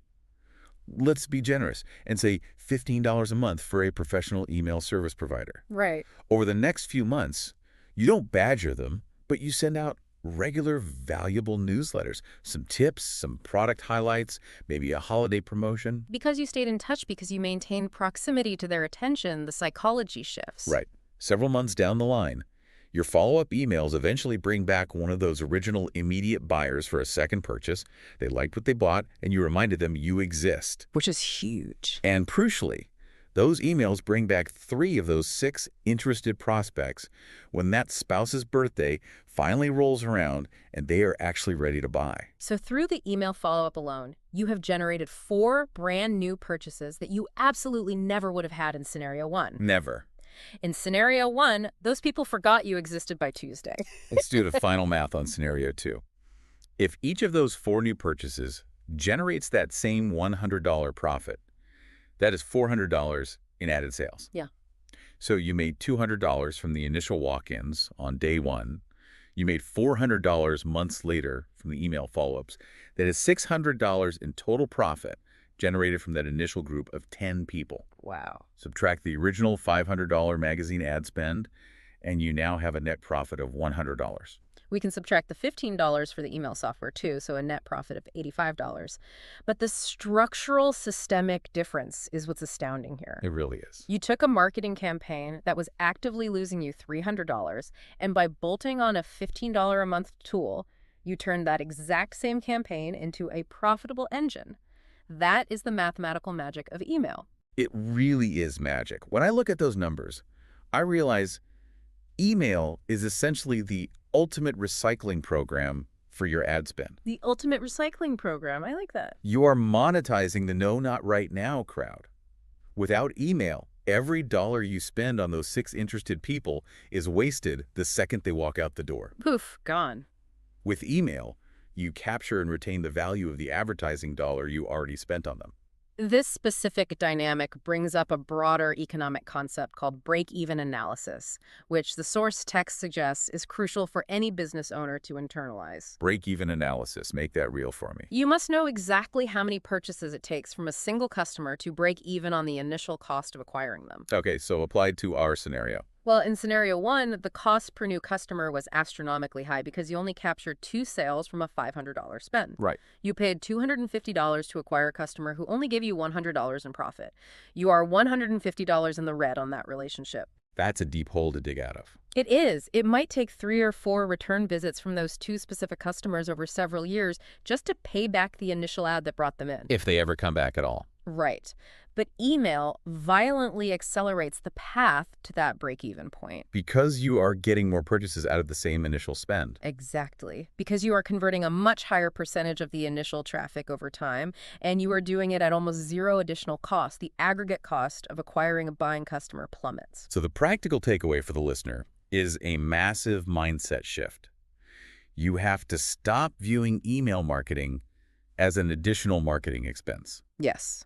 It is not an expense. It's not another line item to stress over on your budget spreadsheet. It is actually an insurance policy on the ad dollars you are already spending elsewhere. It ensures that the money you throw at Facebook or Google or the local magazine doesn't just evaporate into thin air if the customer isn't ready to pull the trigger on day 1.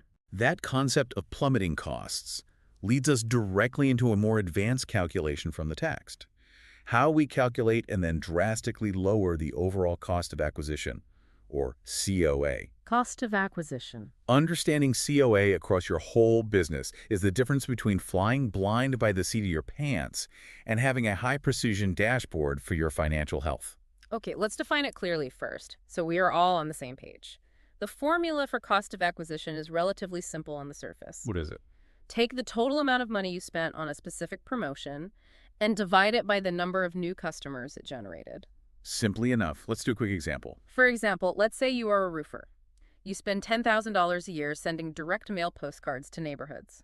Over that year, you track it, and that specific postcard campaign brings in exactly 100 new customers who hire you. Okay, so 10,000 divided by 100. Right. Your cost of acquisition for direct mail is $100 per customer. You essentially paid the post office $100 to hand you a paying customer. It's total sense.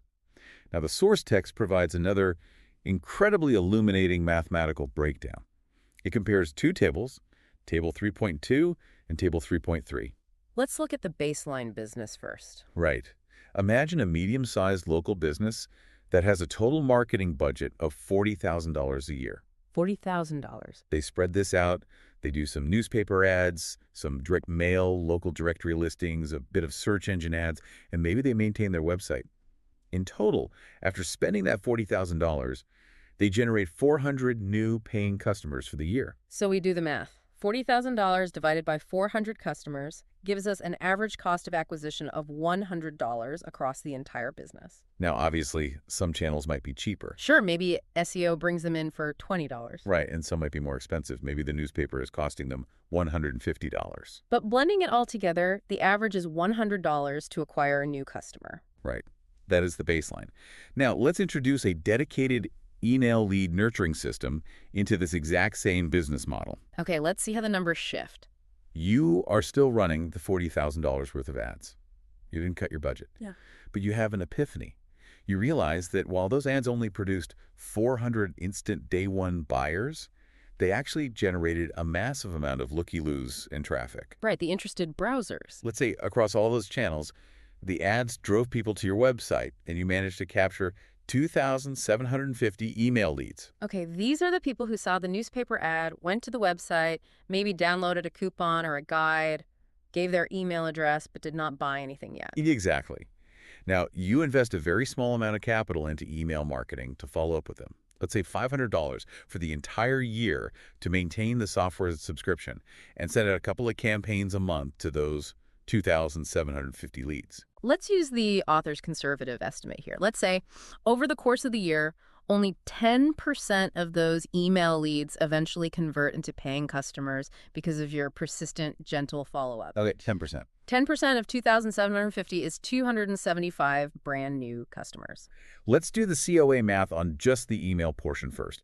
Right. You spend $500 on the email software.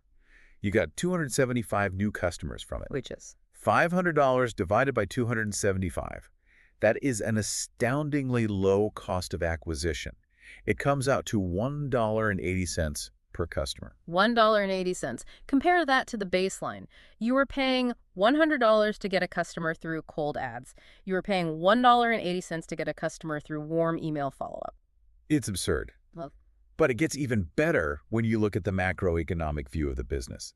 Let's recalculate the whole company's numbers now. okay, let's do it. Your total marketing spend for the year is now $40,500, the original $40K on ads, plus the $500 for email. Right. But your total new customers is now 675. That's the original 400 instant buyers, plus the 275 nurtured email buyers. Okay, so the new blended average. If you divide $40,500 by 675 customers, your overall blended business average COA drops from $100 down to exactly $60. Wow. You just reduced your cost to acquire a customer by 40% across your entire business operation simply by building a net to catch the leads you were previously letting walk away. This is where my brain starts spinning, because this raises a really tricky question, a trap that I would definitely fall into. What's the trap? Let's say I'm this business owner. I look at my incredibly detailed new spreadsheet. Yeah. I see that my average COA is now $60. Beautiful. Right, feeling good. But I look closer at the breakdown. I realize that my big, glossy newspaper ad has a direct COA of $200 per customer. It cost me $200 to get a buyer from the page. Okay, I see where this is going. My gut reaction, and tell me if I'm crazy here, is to immediately kill that newspaper ad. Cut the fat. If the average is $60 and the paper is $200, why on earth would I keep pouring money into a channel that is dragging down my average? It makes zero financial sense. It makes complete sense emotionally, but the source text specifically warns against this exact knee-jerk reaction. There is a vital nuance hidden in the data that most business owners miss. What's the nuance? You have to ask yourself, what else is that expensive newspaper ad generating? What if that ad, while only generating a handful of instant $200 buyers, is actually generating 500 high-quality email leads? Wait, I see where you're going. It might only generate a few instant sales, making the direct COA look terrible on paper, but it is acting as a massive funnel, dumping hundreds of interested people into your email list. If you cut that newspaper ad out of anger over the $200 COA, you might accidentally starve your email list of its single best source of raw leads. So the newspaper ad is essentially acting as a loss leader. I'm taking a hit on the front end to feed the machine on the back end. Exactly. That terrible $200 ad might actually be your most valuable investment, provided, and this is a massive caveat, provided you are actually using email to nurture those 500 leads cheaply. Right. If you aren't using email, yes, absolutely, the newspaper ad is a complete waste of money and you should kill it today. But if you have an email nurture system in place, that expensive ad becomes the fuel for your $1.80 conversion engine. So for you listening, your practical takeaway is a homework exercise. Write down every single marketing channel you use. Write them all down. Calculate the direct cost of acquisition for each one based on instant sales. Yeah. But, and this is crucial, do not make a single budget decision until you factor in the leads they generate. Track where your email signups are actually coming from. You might be shocked to find that your worst performing ad on paper is actually the bedrock foundation of your future pipeline. And we need to expand on what that pipeline actually is, because it isn't just about direct, highly trackable conversions. Where does it go next? This brings us to what I think is the most fascinating and often misunderstood area of the economics of email, the soft benefits. We have spent the last 20 minutes intensely focused on hard numbers. $500 here, $1.80 there, COA algorithms. Right. But the text makes it abundantly clear that beyond direct click-to-buy tracking, email provides immense financial value that does not immediately show up on a spreadsheet. Right. These are the intangibles, the things that are hard to quantify to an accountant, but dictate whether a brand survives a recession or thrives for decades. Exactly. Let's talk about the first big soft benefit mentioned in the text, top-of-mind awareness. What does that actually mean in practice? Because it sounds a bit like marketing fluff. It sounds like fluff, but it's rooted in the core psychology of timing. We touched on this earlier. People rarely buy something at the exact convenient moment a business wants them to. They don't care about your quarterly sales goals. No, they do not. They buy when they have a specific acute need and they are in close proximity to an offer. Give me an example of that. Let's say you are a plumber.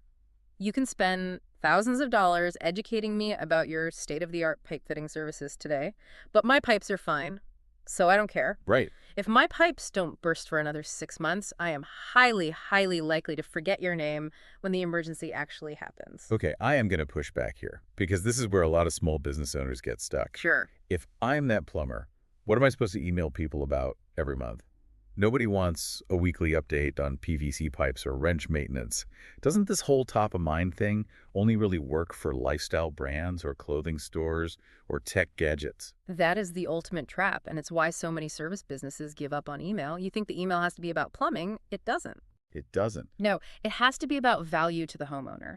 If that plumber sends out a monthly email, maybe in October, it's a checklist on how to winterize your outdoor faucets so they don't freeze. Oh, that's smart. In spring, it's a guide to preventing basement flooding. They aren't selling me a pipe. They are positioning themselves as a home maintenance expert. I get it. So they're providing value that I actually want to read, and by doing so, they happen to put their logo in front of my face once a month. Precisely.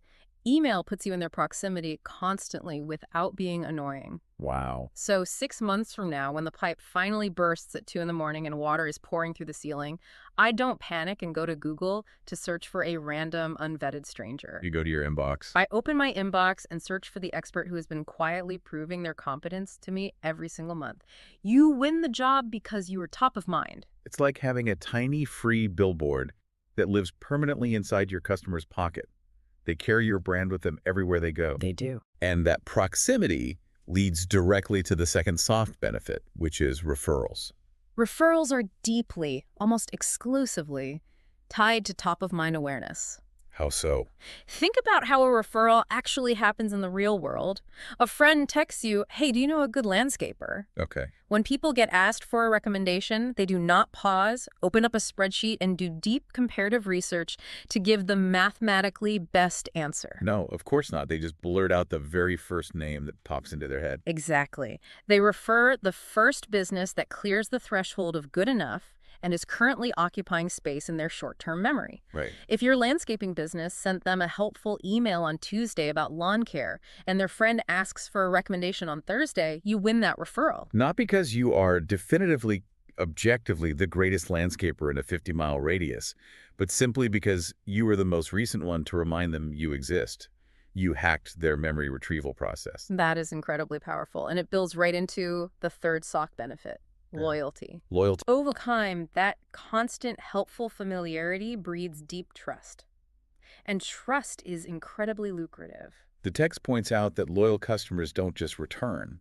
They behave differently than cold traffic. They do. They make more frequent purchases, they tend to have higher check averages, and crucially, they are significantly less price sensitive. Which means they will gladly pay you 10% more because they value the established relationship over saving a few dollars and risking a bad experience with an unknown competitor. Exactly. And the text rings in a massive alarm bell here. There is a dangerous trap that small businesses fall into when they start chasing these soft benefits. Oh, another trap. What is it? Because top-of-mind awareness and loyalty sounds so appealing, small businesses sometimes think they need to achieve them by acting like a Fortune 500 company. What does that look like in reality? It looks like a local bakery trying to act like Nike. They decide to run branding campaigns. They send out these vague, heavily designed, glossy emails that just say things like, "We are committed to excellence," or "Experience the magic." There is no clear value proposition. There is no helpful tip. There is no call to action. They are just shouting their name into the void, hoping it magically builds brand equity. And I am guessing they blow their entire budget and get absolute zero return. Zero return. And then they blame the email platform. The source text is explicit about this. As a small or medium business, do not spend big money trying to artificially emulate corporate branding campaigns. You don't have the budget of Coca-Cola to just buy mindshare. So how do you get the soft benefits if you aren't doing branding campaigns? You let the branding and the soft benefits happen organically. They should be a byproduct of sending highly valuable direct response communications. A byproduct, okay. If you send an email with a genuinely helpful article like the plumber's winterizing checklist and a clear offer at the bottom, you win twice. How so? Even if the person doesn't click the offer or buy anything that day, they still opened it. They still saw your logo. They still absorbed your expertise. You still achieve the top-of-mind awareness benefit, but you do it while attempting to generate direct revenue. That reframes everything. The practical takeaway here for anyone managing an email list is this. Do not panic if an email doesn't result in an immediate, overwhelming flurry of sales. Right. Manage your expectations. You spend an hour crafting a newsletter, you hit send, you watch the stats, and maybe nobody buys anything that afternoon. That is completely okay. It is more than okay. The mere presence of your professional logo, your name, and your helpful advice in their inbox is doing invisible heavy lifting. It is quietly, brick by brick, building a moat of loyalty around your business. You are reinforcing a relationship that will pay off the next time they have an urgent need or the next time someone asks them for a recommendation. If we pull all of these threads together, the golf balls, the relay race, the $500 scenarios, the soft benefits, what we were really looking at is a fundamental structural shift in how a business operates. Yeah. Email marketing isn't just a marketing tactic. It's not just a chore you do on Friday afternoons if you happen to have some spare time. Right. The core insight here, the real soul of this entire chapter we have been unpacking, is that email marketing is not an isolated tool sitting in a silo next to your social media or your flyers. No, it's not. It is the central nervous system of your entire business economy. Think back to the kids selling golf balls in the driveway, or Sally the jeweler stressing over her Google ads in Omaha. The lesson echoing across all these examples is undeniable. Acquiring human attention is incredibly painfully expensive. But maintaining that attention once you have it is astonishingly cheap. Yes. By capturing an email address, you stop paying rent. You stop paying rent to the search engines, you stop paying rent to the newspapers, and you stop paying the toll to social media algorithms just to have the right to talk to people who already like you. You transform expensive one-off interactions, the people who wander in to get out of the rain, and wander back out into a compounding, highly profitable long-term relationship. It is the ultimate economic multiplier for a business. It literally changes the math of everything else you do. Every billboard, every digital ad, every networking event becomes more profitable because it's no longer a desperate one-shot attempt to make a sale on the first touch. It becomes a funnel, feeding a system that nurtures people patiently until they are ready. Exactly. But here's something for you, the listener, to mull over as we wrap up this deep dive. If email is this incredibly powerful economic engine that converts expensive leads into highly profitable relationships, well, what happens when you start analyzing the quality of the permission you're getting from those leads? That is the million-dollar question. We assume today that everyone on the list wanted to be there. But are all email addresses created equal? Think about how you feel, physically and emotionally, when a total stranger slips a cheap promotional flyer under the windshield wiper of your car, versus how you feel when a trusted friend hands you a personalized recommendation. It is a completely different neurological and emotional response. And that specific response dictates whether the email you send is going to be a massive financial asset or a toxic liability to your brand's reputation. Next time on our deep dive, we're going to explore the hidden, often hostile environment of the consumer inbox. It can get pretty hostile in there. We will look at why treating an email address like a mere transaction instead of a personal granted privilege could instantly ruin your entire business reputation. Until then, take a hard look at your marketing math. Catch you next time. What if a business you've never even heard of just unlocked your front door, walked right into your living room, and started shouting about a 50% off sale? I mean, you'd probably call the police or, grab a bat. All right, you'd physically throw them out of your house, and you would vow to never, ever do business with them again. Oh, absolutely. The invasion of privacy would just be staggering. Exactly. Yet, for some reason, businesses all over the world think it's perfectly fine to do the exact same thing to your email inbox, like every single day. Yeah, it really is the ultimate digital trespassing. It is. And we're looking at some incredible data today. Because what absolutely blew my mind reviewing Chapter 4 of the Constant Contact Guide to Email Marketing is that, well, businesses aren't just ignoring people when they do this. Right, it's worse than that. Way worse. They are legally and psychologically destroying their own sender reputation. What? Yeah. We really need to unpack how permission actually works because most people operating a business, they think having an email address is the exact same thing as having permission to use it. And it's not. It absolutely is not even close. I'm so glad we're digging into this today. Because if you are listening to this right now, whether you're, a solopreneur or a marketing director or just someone trying to build a community. Yeah, any of those. This deep dive is going to fundamentally change how you view your contact list. We're exploring the psychological boundaries of the inbox, why spam complaints are a literal death sentence for your brand, and how to navigate the 4 very distinct tiers of permission. Right, which is so critical because in this deep dive into Chapter 4, you're about to learn the actual psychological and legal boundaries of the inbox. Which people cross constantly. Constantly. We'll cover why spam complaints are the ultimate relationship killer and how understanding those 4 specific tiers of quote-unquote permission can save your brand's reputation. It's just essential. It is absolutely essential for anyone in business or entrepreneurship. Because an email list is really only as valuable as the trust of the people on it. So true. And to really understand that trust, we have to start with the fundamental philosophy of the inbox itself, right? Yeah. Like an email inbox is personal property. Yes, exactly. Personal property. We need to stop thinking of it as like a public billboard on the side of the highway and start treating it like a highly curated, private digital environment. Because it is. I mean, think about what actually lives in your inbox. Right, it's everything. You have emails from your spouse. Yeah. You have sensitive financial statements from your bank. Yeah, updates from your kid's school. Exactly. And critical, urgent messages from your colleagues. It is a really intimate space. So when you, as a sender, inject an unsolicited commercial message into that space. You're not just making a pitch. No. You are interrupting a private ecosystem. You're interrupting. Yeah. That is exactly it. It's this jarring experience. Yeah. And the text brings up this funny concept of whether an email is glamorous or spamorous. I love that phrase. Right. But the brilliant part is that the sender doesn't get to decide that. I always compare this to dating. Oh, that's a perfect analogy. It is, right. Like if someone willingly hands you their phone number at a coffee shop, they want you to text them. They have opened a door for connection. They gave you explicit permission. Exactly. But if you secretly copy their number off a public directory and text them at 2 in the morning with a pitch about your life, You're a creep. you are immediately labeled a creep. And the intention doesn't matter at all. You could genuinely believe you are a great catch. But the recipient decides you're a creep because of how you acquired the access. Yes. So why do business owners completely abandon these basic human boundaries the second they log on to the internet? Well, I think it's because the digital medium, it strips away all of our physical social cues. That makes sense. Right. Like if you wouldn't walk up to a stranger in a restaurant, interrupt their dinner, and aggressively hand them a promotional flyer, you shouldn't do it in their inbox. But people do it anyway. Because email marketing is incredibly cheap.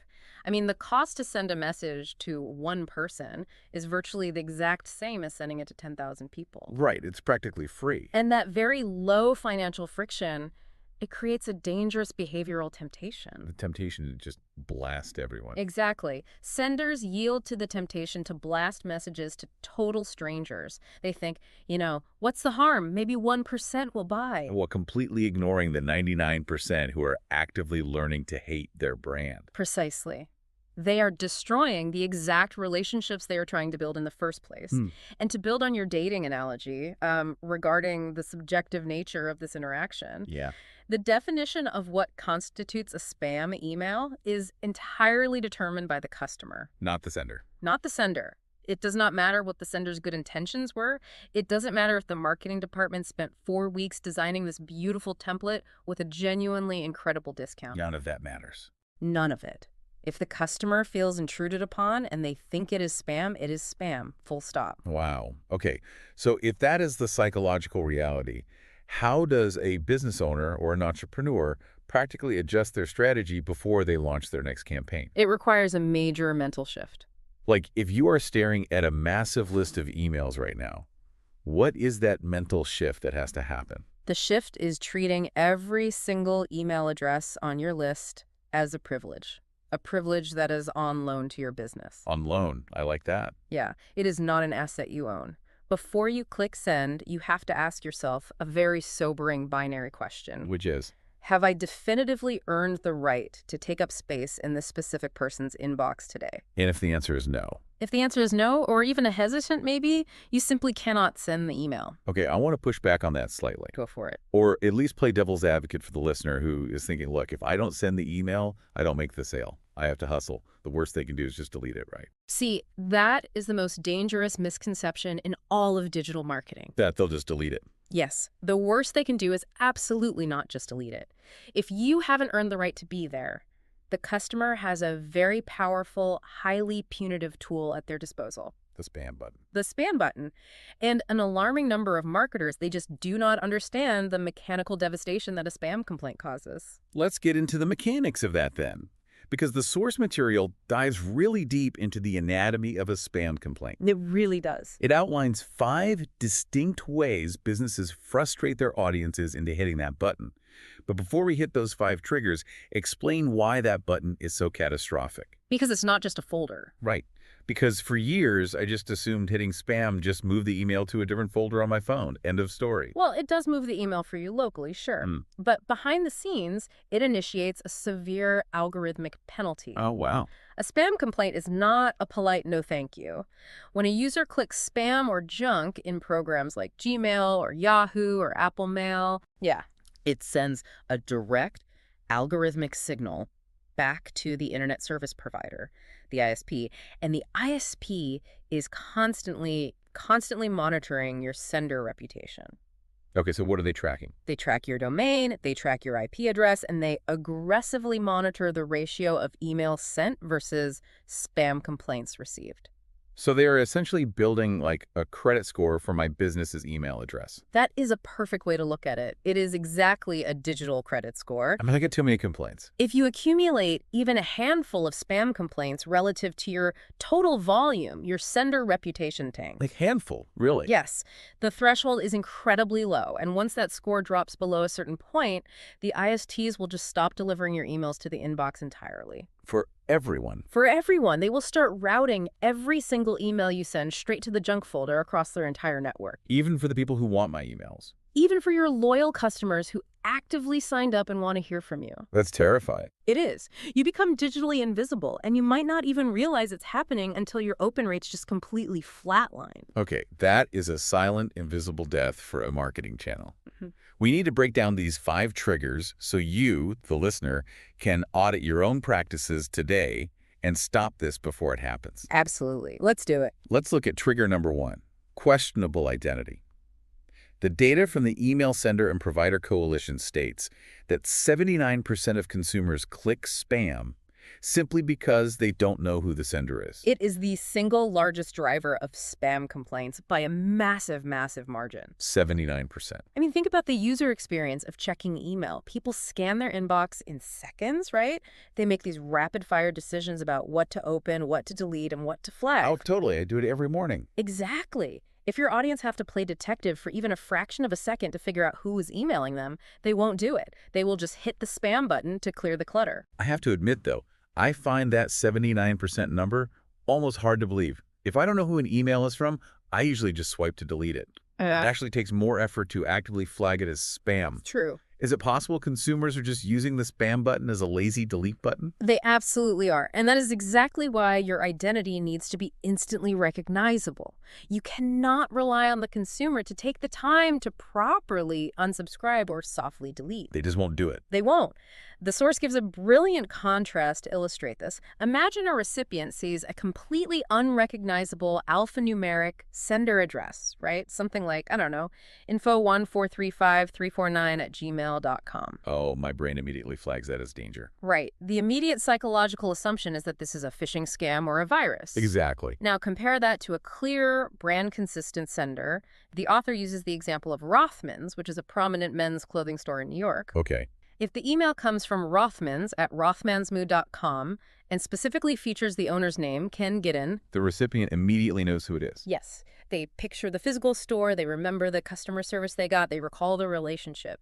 The anxiety of the unknown is completely removed. And the visual identity inside the email matters just as much, right? It's not just the from address. Okay, is the entire visual package. When they open the email, is your logo prominently displayed in the upper left or center? Right. Are you using your consistent brand colors, or did you just grab some generic seasonal template from your software provider that looks absolutely nothing like your website? People do that all the time for holidays. And it causes spam complaints. And here is a highly technical detail that trips up thousands of businesses. Are you using alt text for your images? The alternative text descriptions. Let's Yeah. explain why that is so critical, because I know people skip that step constantly when building campaigns. They do, and it's a huge mistake. Many email clients, especially in corporate environments, they disable images by default to save bandwidth and to protect against tracking pixels. Right, you just see empty boxes. Yeah, exactly. So if your primary branding is a giant image of your logo at the very top of the email, and that image doesn't load, The user just sees a massive blank white box with a tiny red X. right. And if you haven't programmed the alt text to say Rothman's men's clothing logo, your identity remains completely hidden, You look like a broken amateur sender. which immediately invites a spam complaint. That is such an actionable detail. If you're listening, audit your alt text today. Do it right now. Let's move to trigger number 2, irrelevant content. Yes, this one is huge. The eMarketer data in the guide shows that 46% of internet users say commercial emails simply aren't targeted to their needs. You are essentially a pet store sending dog food coupons to someone who only owns a lizard. That's a great way to put it. Irrelevancy is a direct symptom of not listening to your customer. How so? It happens when a business treats their email list as a monolith, right? Like a single massive megaphone. Just blasting the same message to everyone. Exactly, rather than treating it as a collection of individuals with highly distinct preferences. And the frustrating part is, The technology exists to solve this easily, but businesses just fail to use it. You mean using behavioral data? Yes, the data you are already collecting. What does it actually look like in practice, though? Well, let's say you run an appliance store. Your email software tells you what links people are clicking. If a specific subscriber consistently clicks on articles about, say, electric induction ranges, Okay. and you keep sending them aggressive promotional blasts for gas ranges, you are demonstrating that you do not know them. You're just wasting their time. You're wasting their time. The fix here is segmentation. You should be sending them a poll or a survey asking what they actually want to learn about, and then only sending them content that matches that exact preference. Which brings us to an even deeper psychological trap. Trigger number 3, broken promises. Oh, this one hurts. It does. You might send them an email about the exact right topic, but if the cadence or the intent violates what they originally signed up for, they don't just feel annoyed. No, they feel lied to. They feel lied to. I experience this constantly. Like, I will sign up for a weekly educational newsletter because I genuinely want to learn about a topic. Sure. But suddenly, my inbox is flooded with daily aggressive sales pitches. You didn't give me what I asked for. Right. You've hit on a core violation of trust. It really feels like one. Because the moment someone subscribes to your list, a silent contract is formed between the sender and the recipient. It's a silent contract. Yeah, and that contract is entirely based on the expectations you set at the point of capture. So if your sign-up form promises a monthly newsletter featuring industry tips, and then 2 weeks later you start firing off weekly product discounts. You have unilaterally broken that contract. It is a classic bait and switch. It is. And a broken promise in the inbox feels like a betrayal. The consumer gave you access based on a very specific set of parameters. When you ignore those parameters, the spam button becomes the quickest, most satisfying way for the consumer to punish that betrayal. They are revoking your access because you proved you couldn't be trusted with it. Exactly. That leads directly into trigger number 4, which is really just a specific type of broken promise: excessive promotion. Yes. Volume. Jupiter Research found that 40% of consumers stop opting in simply because they receive too many offers. The book highlights the 2008 holiday shopping season, which I think is such a perfect, tragic example of this. It really is the ultimate case study. The 2008 financial crash created widespread panic across the retail sector. People weren't spending money. The economy was collapsing, and retailers were desperate to hit their Q4 numbers. So their solution was to just hammer their email lists. Oh, man. They started sending 20% off, then 40% off, then 70% off emails every single day, sometimes multiple times a day. You could smell the desperation. The desperation was palpable. And it completely backfired, right? Because they just trained their customers to completely tune them out. It was a catastrophic failure of strategy. By constantly sending promotional blasts, the volume of email simply became noise. Just background noise. Right, and consumers felt overwhelmed. Rather than carefully sifting through the daily barrage of offers to find a good deal, they experienced decision fatigue. So they just hit the spam button to stop the noise. Exactly. It is the ultimate proof that more volume does not equal more revenue. In email marketing, excessive volume usually just equals a permanently burned list. All right, we have reached the 5th and final trigger. And I honestly think this one is the most tragic because it is so easily avoidable. Oh, without a doubt. Trigger 5, confusion. This happens when a business tries to be clever or overly protective, and they hide the unsubscribe link. It's infuriating. They bury it at the very bottom in a tiny light gray font on a white background, or they require a password to log in and change preferences. It is a terrible practice, and it's driven by a fundamental misunderstanding of what an unsubscribe actually is. I have a very specific analogy for this that I was thinking about while reading the source material. Let's hear it. Hiding your unsubscribe link is exactly like a retail store trapping you inside by removing all the exit signs and locking the front doors. Yes. If I am in a store and I decide I want to leave, but I can't find the door, I'm going to panic. If I panic, I'm just going to pick up a chair and break a window to get out. Naturally. In the inbox, breaking the window is hitting the spam button. That is a brilliant visualization. And let's extend that metaphor to explain the technical consequence we discussed earlier. Okay. When you hide the exit sign and force them to break the window, the alarm doesn't just ring in your specific store. Where does it ring? That alarm rings at Google, at Yahoo, at Apple. And those tech giants, the ISPs, will permanently board up your store so no future customer can ever get in. Yes. Because a spam complaint gets your entire business condemned. Precisely. Marketers falsely believe that an unsubscribe is a failure they need to prevent at all costs. But an unsubscribe is actually a healthy, necessary cleansing of your list. It's a good thing. It's a great thing. It is someone politely opting out of the relationship. An unsubscribe has absolutely zero negative impact on your sender reputation. While a spam complaint actively damages it. Exactly. Yeah. Therefore, you should want your unsubscribe link to be massive, obvious, and incredibly easy to find. You want them to use the door, not the window. So if you are listening to this and looking at your own templates, here is your practical mandate for the day. Yeah. Check your from name. Make sure it is human and recognizable. Yep. Add alt text to your logo immediately. Ensure your current content matches the exact promise you made at the sign-up form. Dial back your frequency if you are just shouting into the void. Absolutely. And for the love of all that is holy, make your unsubscribe button large and clear. Please do. But, those are just the foundational best practices of consumer psychology. There is an entirely different layer to this conversation that we have to cross into now. The legal layer. Yes. We are moving from things that annoy your customers and hurt your algorithmic reputation to things that can get you actively investigated and fined by the federal government. Ooh, okay. We need to talk about the CAN-SPAM Act. This is where it gets incredibly serious. The CAN-SPAM Act is the actual legal framework governing commercial email in the United States. Yes. It was created by Congress to set strict minimum legal standards for sending commercial email. And I really want to emphasize the word minimum. Think of the floor. Compliance with CAN-SPAM is the absolute floor, not the relationship ceiling. It is the baseline requirement just to stay out of federal court. Right. Merely complying with these rules does not mean you are building a good relationship with your customer. It just means you aren't breaking the law. Okay, so what are the actual load-bearing walls on that legal floor? What are the non-negotiables that every single sender must abide by? There are a few core pillars of the legislation. First, your header information. Which means what exactly? That includes your from name, your originating domain name, and your email address. That information cannot be materially false or misleading.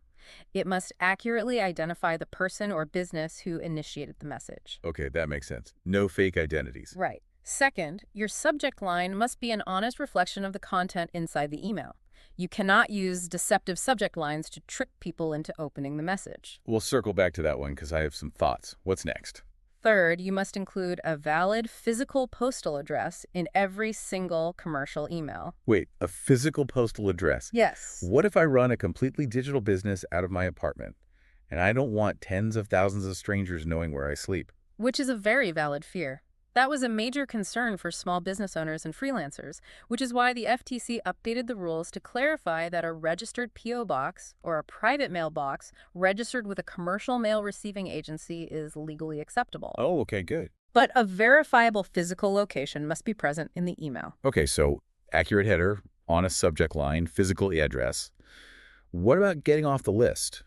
How does the law handle unsubscribes? That is the fourth major pillar. Any opt-out mechanism you provide must be remarkably simple. Meaning? You cannot charge a fee to unsubscribe. You cannot require the recipient to give you any personally identifying information beyond their email address. No lengthy surveys. No, you cannot make them log into a complex portal or navigate through multiple pages. It should ideally be a single click or a simple reply to the email. Got it. And crucially, once a recipient requests to unsubscribe, you have exactly 10 business days to honor that request and remove them from your active mailing lists. 10 days seems like a pretty reasonable window, though with modern software, it usually happens instantly anyway. Exactly, it should be instant. But as I was reading through the intricacies of the CAN-SPAM guidelines and the source material, there was this one specific nuance that absolutely blew my mind. I think I know which one you're talking about. I had to read it 3 times. It's about the legal concept of procuring the forwarding of campaigns. Ah, yes. The incentivized forward loophole. This catches a staggering amount of well-meaning businesses completely off guard. I am completely lost on this one. The rule essentially says you cannot offer an incentive, Right. like a 10% discount, a free t-shirt, or an entry into a sweepstakes in exchange for a subscriber forwarding your email to a friend. Correct. Let me push back on this aggressively. Let's hear it. That sounds exactly like standard viral marketing. Refer a friend programs are everywhere. Why on earth is giving away a free t-shirt for a forward a federal violation? It seems counterintuitive, right? It really does. If I email a customer and they choose to forward it to their mom, how am I legally responsible for a private email between a child and their parent? It is a fantastic question, and it all comes down to the strict legal definition of a commercial message and who is initiating it. Okay, unpack that. Under CAN-SPAM, every single commercial message must contain a functioning opt-out mechanism that works for the person receiving it. Right. When you incentivize a forward, when you say, forward this to a friend to get a free t-shirt, the FTC argues that you are procuring that email. Procuring it. You are essentially turning your customer into an unpaid agent of your marketing department. Oh, I see where this is going. So when your customer forwards that email to their mother to get the t-shirt, that forwarded message is legally considered a commercial message initiated by your business, directed at the mother. And the mother's forwarded email doesn't have an unsubscribe link that works for her specific email address. Exactly. It only has the original unsubscribe link tied to the child's account. Yes, the forwarded message lacks the required specific opt-out mechanism for the new recipient. Because you offered an economic incentive, you induced the sending of a non-compliant commercial email. You procured it. You procured it. Now, if a customer forwards an email purely organically, Just because they liked it. right, because they found the content genuinely valuable or funny, and there was no reward attached, that is perfectly fine. The law recognizes that as a personal communication. Okay, sure. But the exact moment you tie a reward to that action, you assume full legal liability for that forwarded message. That is wild. So viral marketing via email forwards is essentially legally dead if it relies on incentives. Pretty much, yeah. You have to build sharing mechanisms that direct people to a landing page instead where they can opt in themselves. Exactly. You want them to share a link to your website on social media or in a text, not forward the literal HTML email. That is so important to know. Okay, I've had another pushback for you regarding the CAN-SPAM rules, specifically about the subject lines. Bring it on. You mentioned the subject line has to be an honest reflection of the content. But what about curiosity gaps? Can I use a cute, mysterious subject line like "you won't believe what's inside" or "urgent update regarding your account" just to boost my open rates, even if the email is just a standard newsletter? You really shouldn't, and depending on how deceptive it is, it could be legally actionable. Really? Just for being clickbait? There is a fine line between a curiosity gap and outright deception.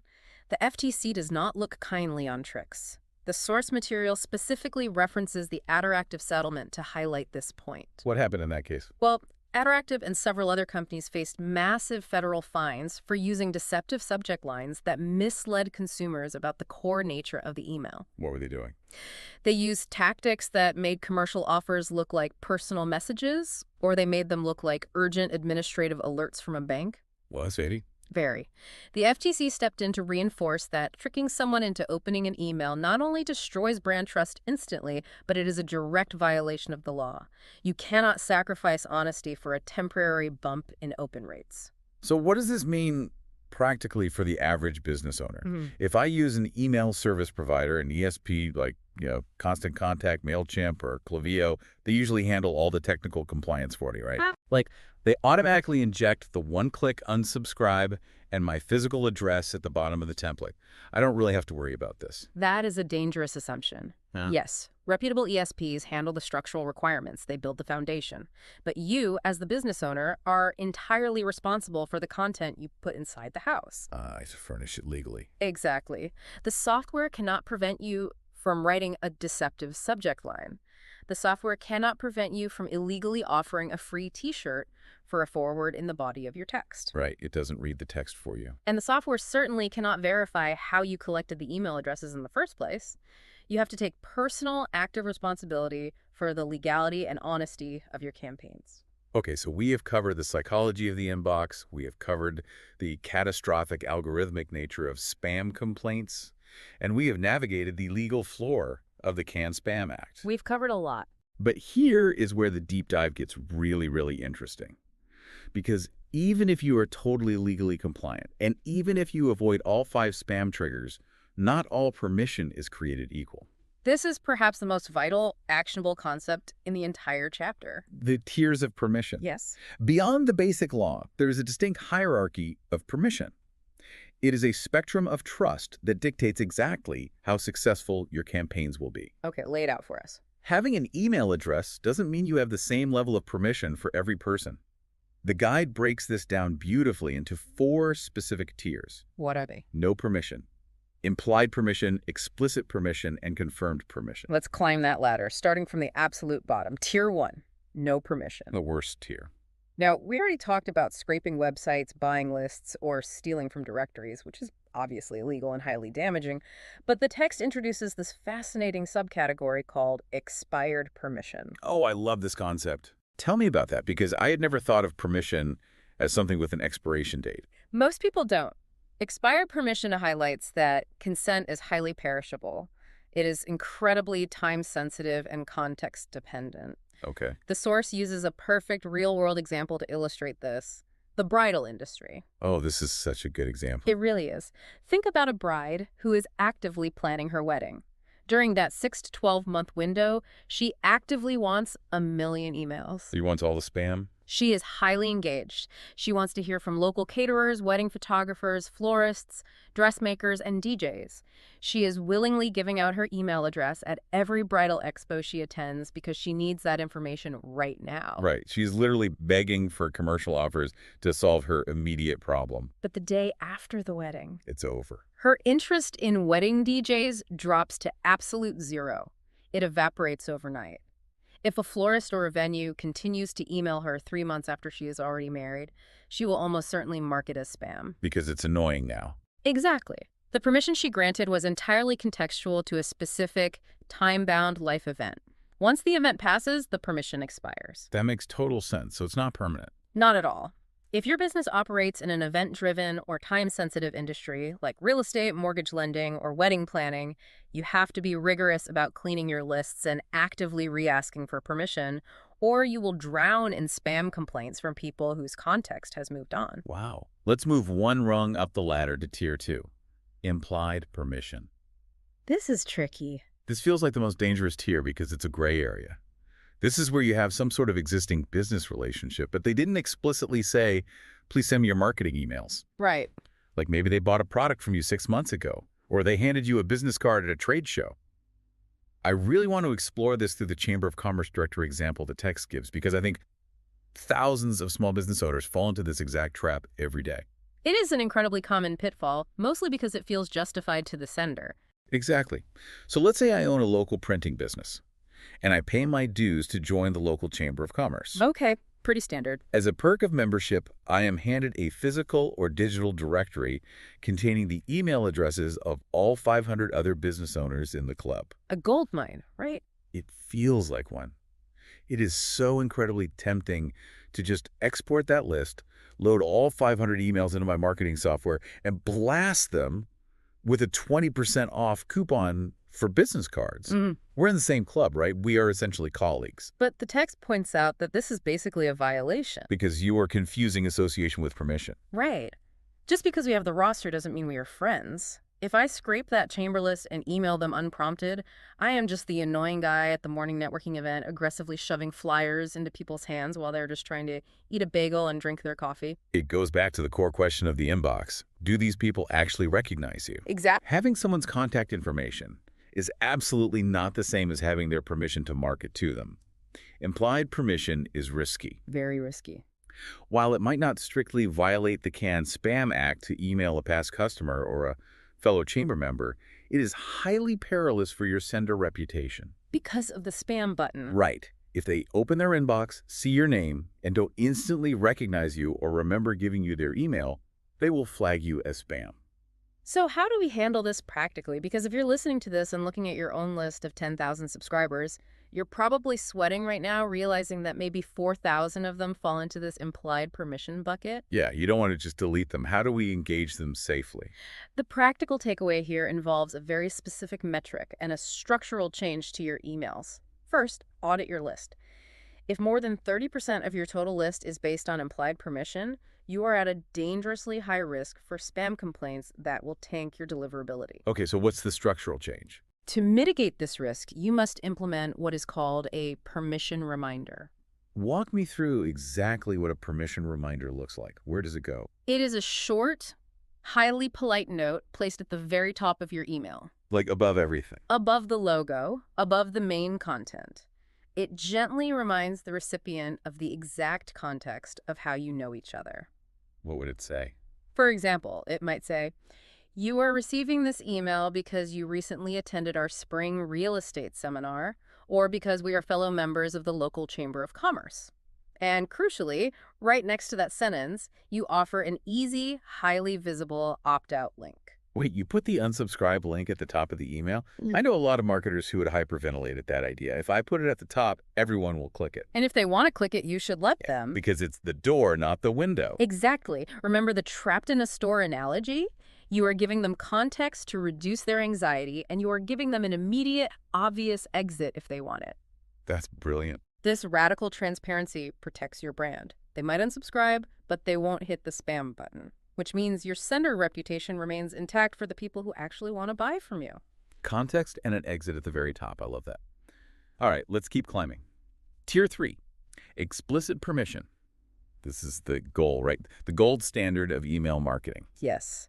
Explicit permission is the absolute sweet spot. Tell us what it is. This occurs when a user actively and intentionally types their email address into a sign-up box on your website or fills out a physical card at your register with the direct stated intention of receiving your marketing content. No gray area. There is no ambiguity. There is no gray area. They are raising their hand and saying, "I want to hear from you. Here is my address." And the key here, according to the text, is to reinforce that decision immediately. Yeah. When someone explicitly signs up, you don't just put them in a database and wait 3 weeks until your next monthly newsletter happens to go out. You know, if you wait 3 weeks, they will have completely forgotten who you are. The permission will have cooled. You have to send an automated welcome email right away, the very second they hit subscribe. Absolutely. It confirms they are on the list, delivers any lead magnet or discount you promised, and reminds them what kind of content they're going to get moving forward.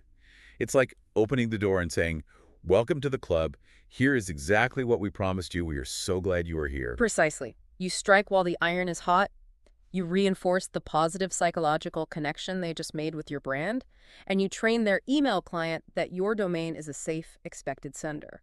Okay, now for the very top of the ladder, which honestly seems a bit controversial. Okay.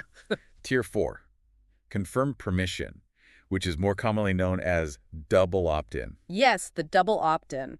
This is where they explicitly sign up on your website, but they aren't actually added to your list yet.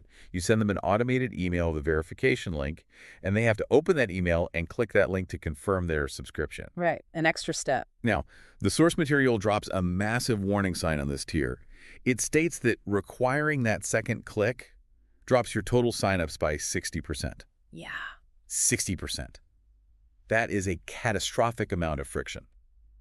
Why would any business owner ever use a system that actively prevents more than half of their audience from joining? It's a great question, and this raises a fascinating point about the tension between list size and list security. Because it's a huge trade-off. You are absolutely right. Introducing that extra step creates massive friction. You will lose more than half of your potential subscribers simply because they get distracted, the confirmation email gets caught in a spam filter, or they just don't understand the technical process of having to verify. Which happens a lot. It happens constantly. For the vast majority of retail, hospitality, or service businesses, you know, your local bakeries, your boutique clothing stores, your landscapers, explicit permission, Tier 3, is perfectly fine. So they shouldn't use double opt-in. No, double opt-in is unnecessary overkill for them that will choke their growth. So who is confirmed permission actually for? If it kills growth, what is the use case? It should be strictly reserved for highly sensitive audiences where data integrity is paramount. Like who? The text specifically mentions government agencies, security professionals, or highly technical IT audiences. Oh. These are groups that require absolute verification. They are accustomed to rigid security protocols. For them, a double opt-in process actually builds brand trust because it proves to them that you take data security and privacy seriously. Because they're skeptical by nature. Exactly. It prevents malicious actors from signing up other people's emails as a prank, too. But if you are running a local pizza shop, asking a hungry customer to jump through 2 digital hoops just to get a coupon for garlic knots is just going to cost you subscribers. That is such a crucial, nuanced distinction. Know your audience, understand their tolerance for friction, and choose your tier of permission accordingly. We have covered an incredible amount of ground today. We really have. From the sanctity of the personal inbox, to the algorithmic traps of spam complaints, the strict legal lines of the Canned Spam Act, and the deep psychological nuances of the 4 permission tiers. If I were to distill this entire deep dive down to a single foundational principle, it would be this. As your Ultimately, permission is not just a legal hoop you have to jump through to avoid FTC fines. Permission is the foundational currency of your entire email marketing strategy. the foundational currency. Yes. When you respect the sanctity of the inbox by clearly identifying who you are, keeping your content promises, and rigorously guarding how you obtain and maintain those email addresses, you fundamentally transform your business. How so? You cease to be an unwanted trespassing intruder, and you become a trusted, welcome guest in their digital home. A trusted, welcome guest. That is the goal of every great brand. So now that you know exactly how to treat an email list with the respect it deserves and how to protect your sender reputation, the next logical question is, how do you actually get people to eagerly hand over their email addresses in the first place? That's the million-dollar question. How do you build a massive list of Tier 3 explicit permission subscribers? Well, join us on our next deep dive, where we will unpack Chapter 5 and reveal the strategic secrets to building a high-quality email list from the ground up. It's going to be a good one. But before we go, I want to leave you with one final thought to mull over. We spent this entire time talking about how to earn permission from human beings. But look at where technology is heading. With AI now being deeply integrated into platforms like Gmail and Apple Mail, algorithms were beginning to actively sort our inboxes, summarize our messages, and predict what we want to read before we even see it. Yeah, that's true. Human permission is rapidly being replaced by algorithmic permission. If you haven't put in the work to earn the human's trust today, the AI won't even let you knock on the door tomorrow. Guard your reputation fiercely. We'll see you next time. What you just listened was the beginning of a full audio, way longer, explaining every single chapter of the book. If you would like to keep listening to the end and access to the full audio, you can access it with the link down below in the description and in the pinned comment.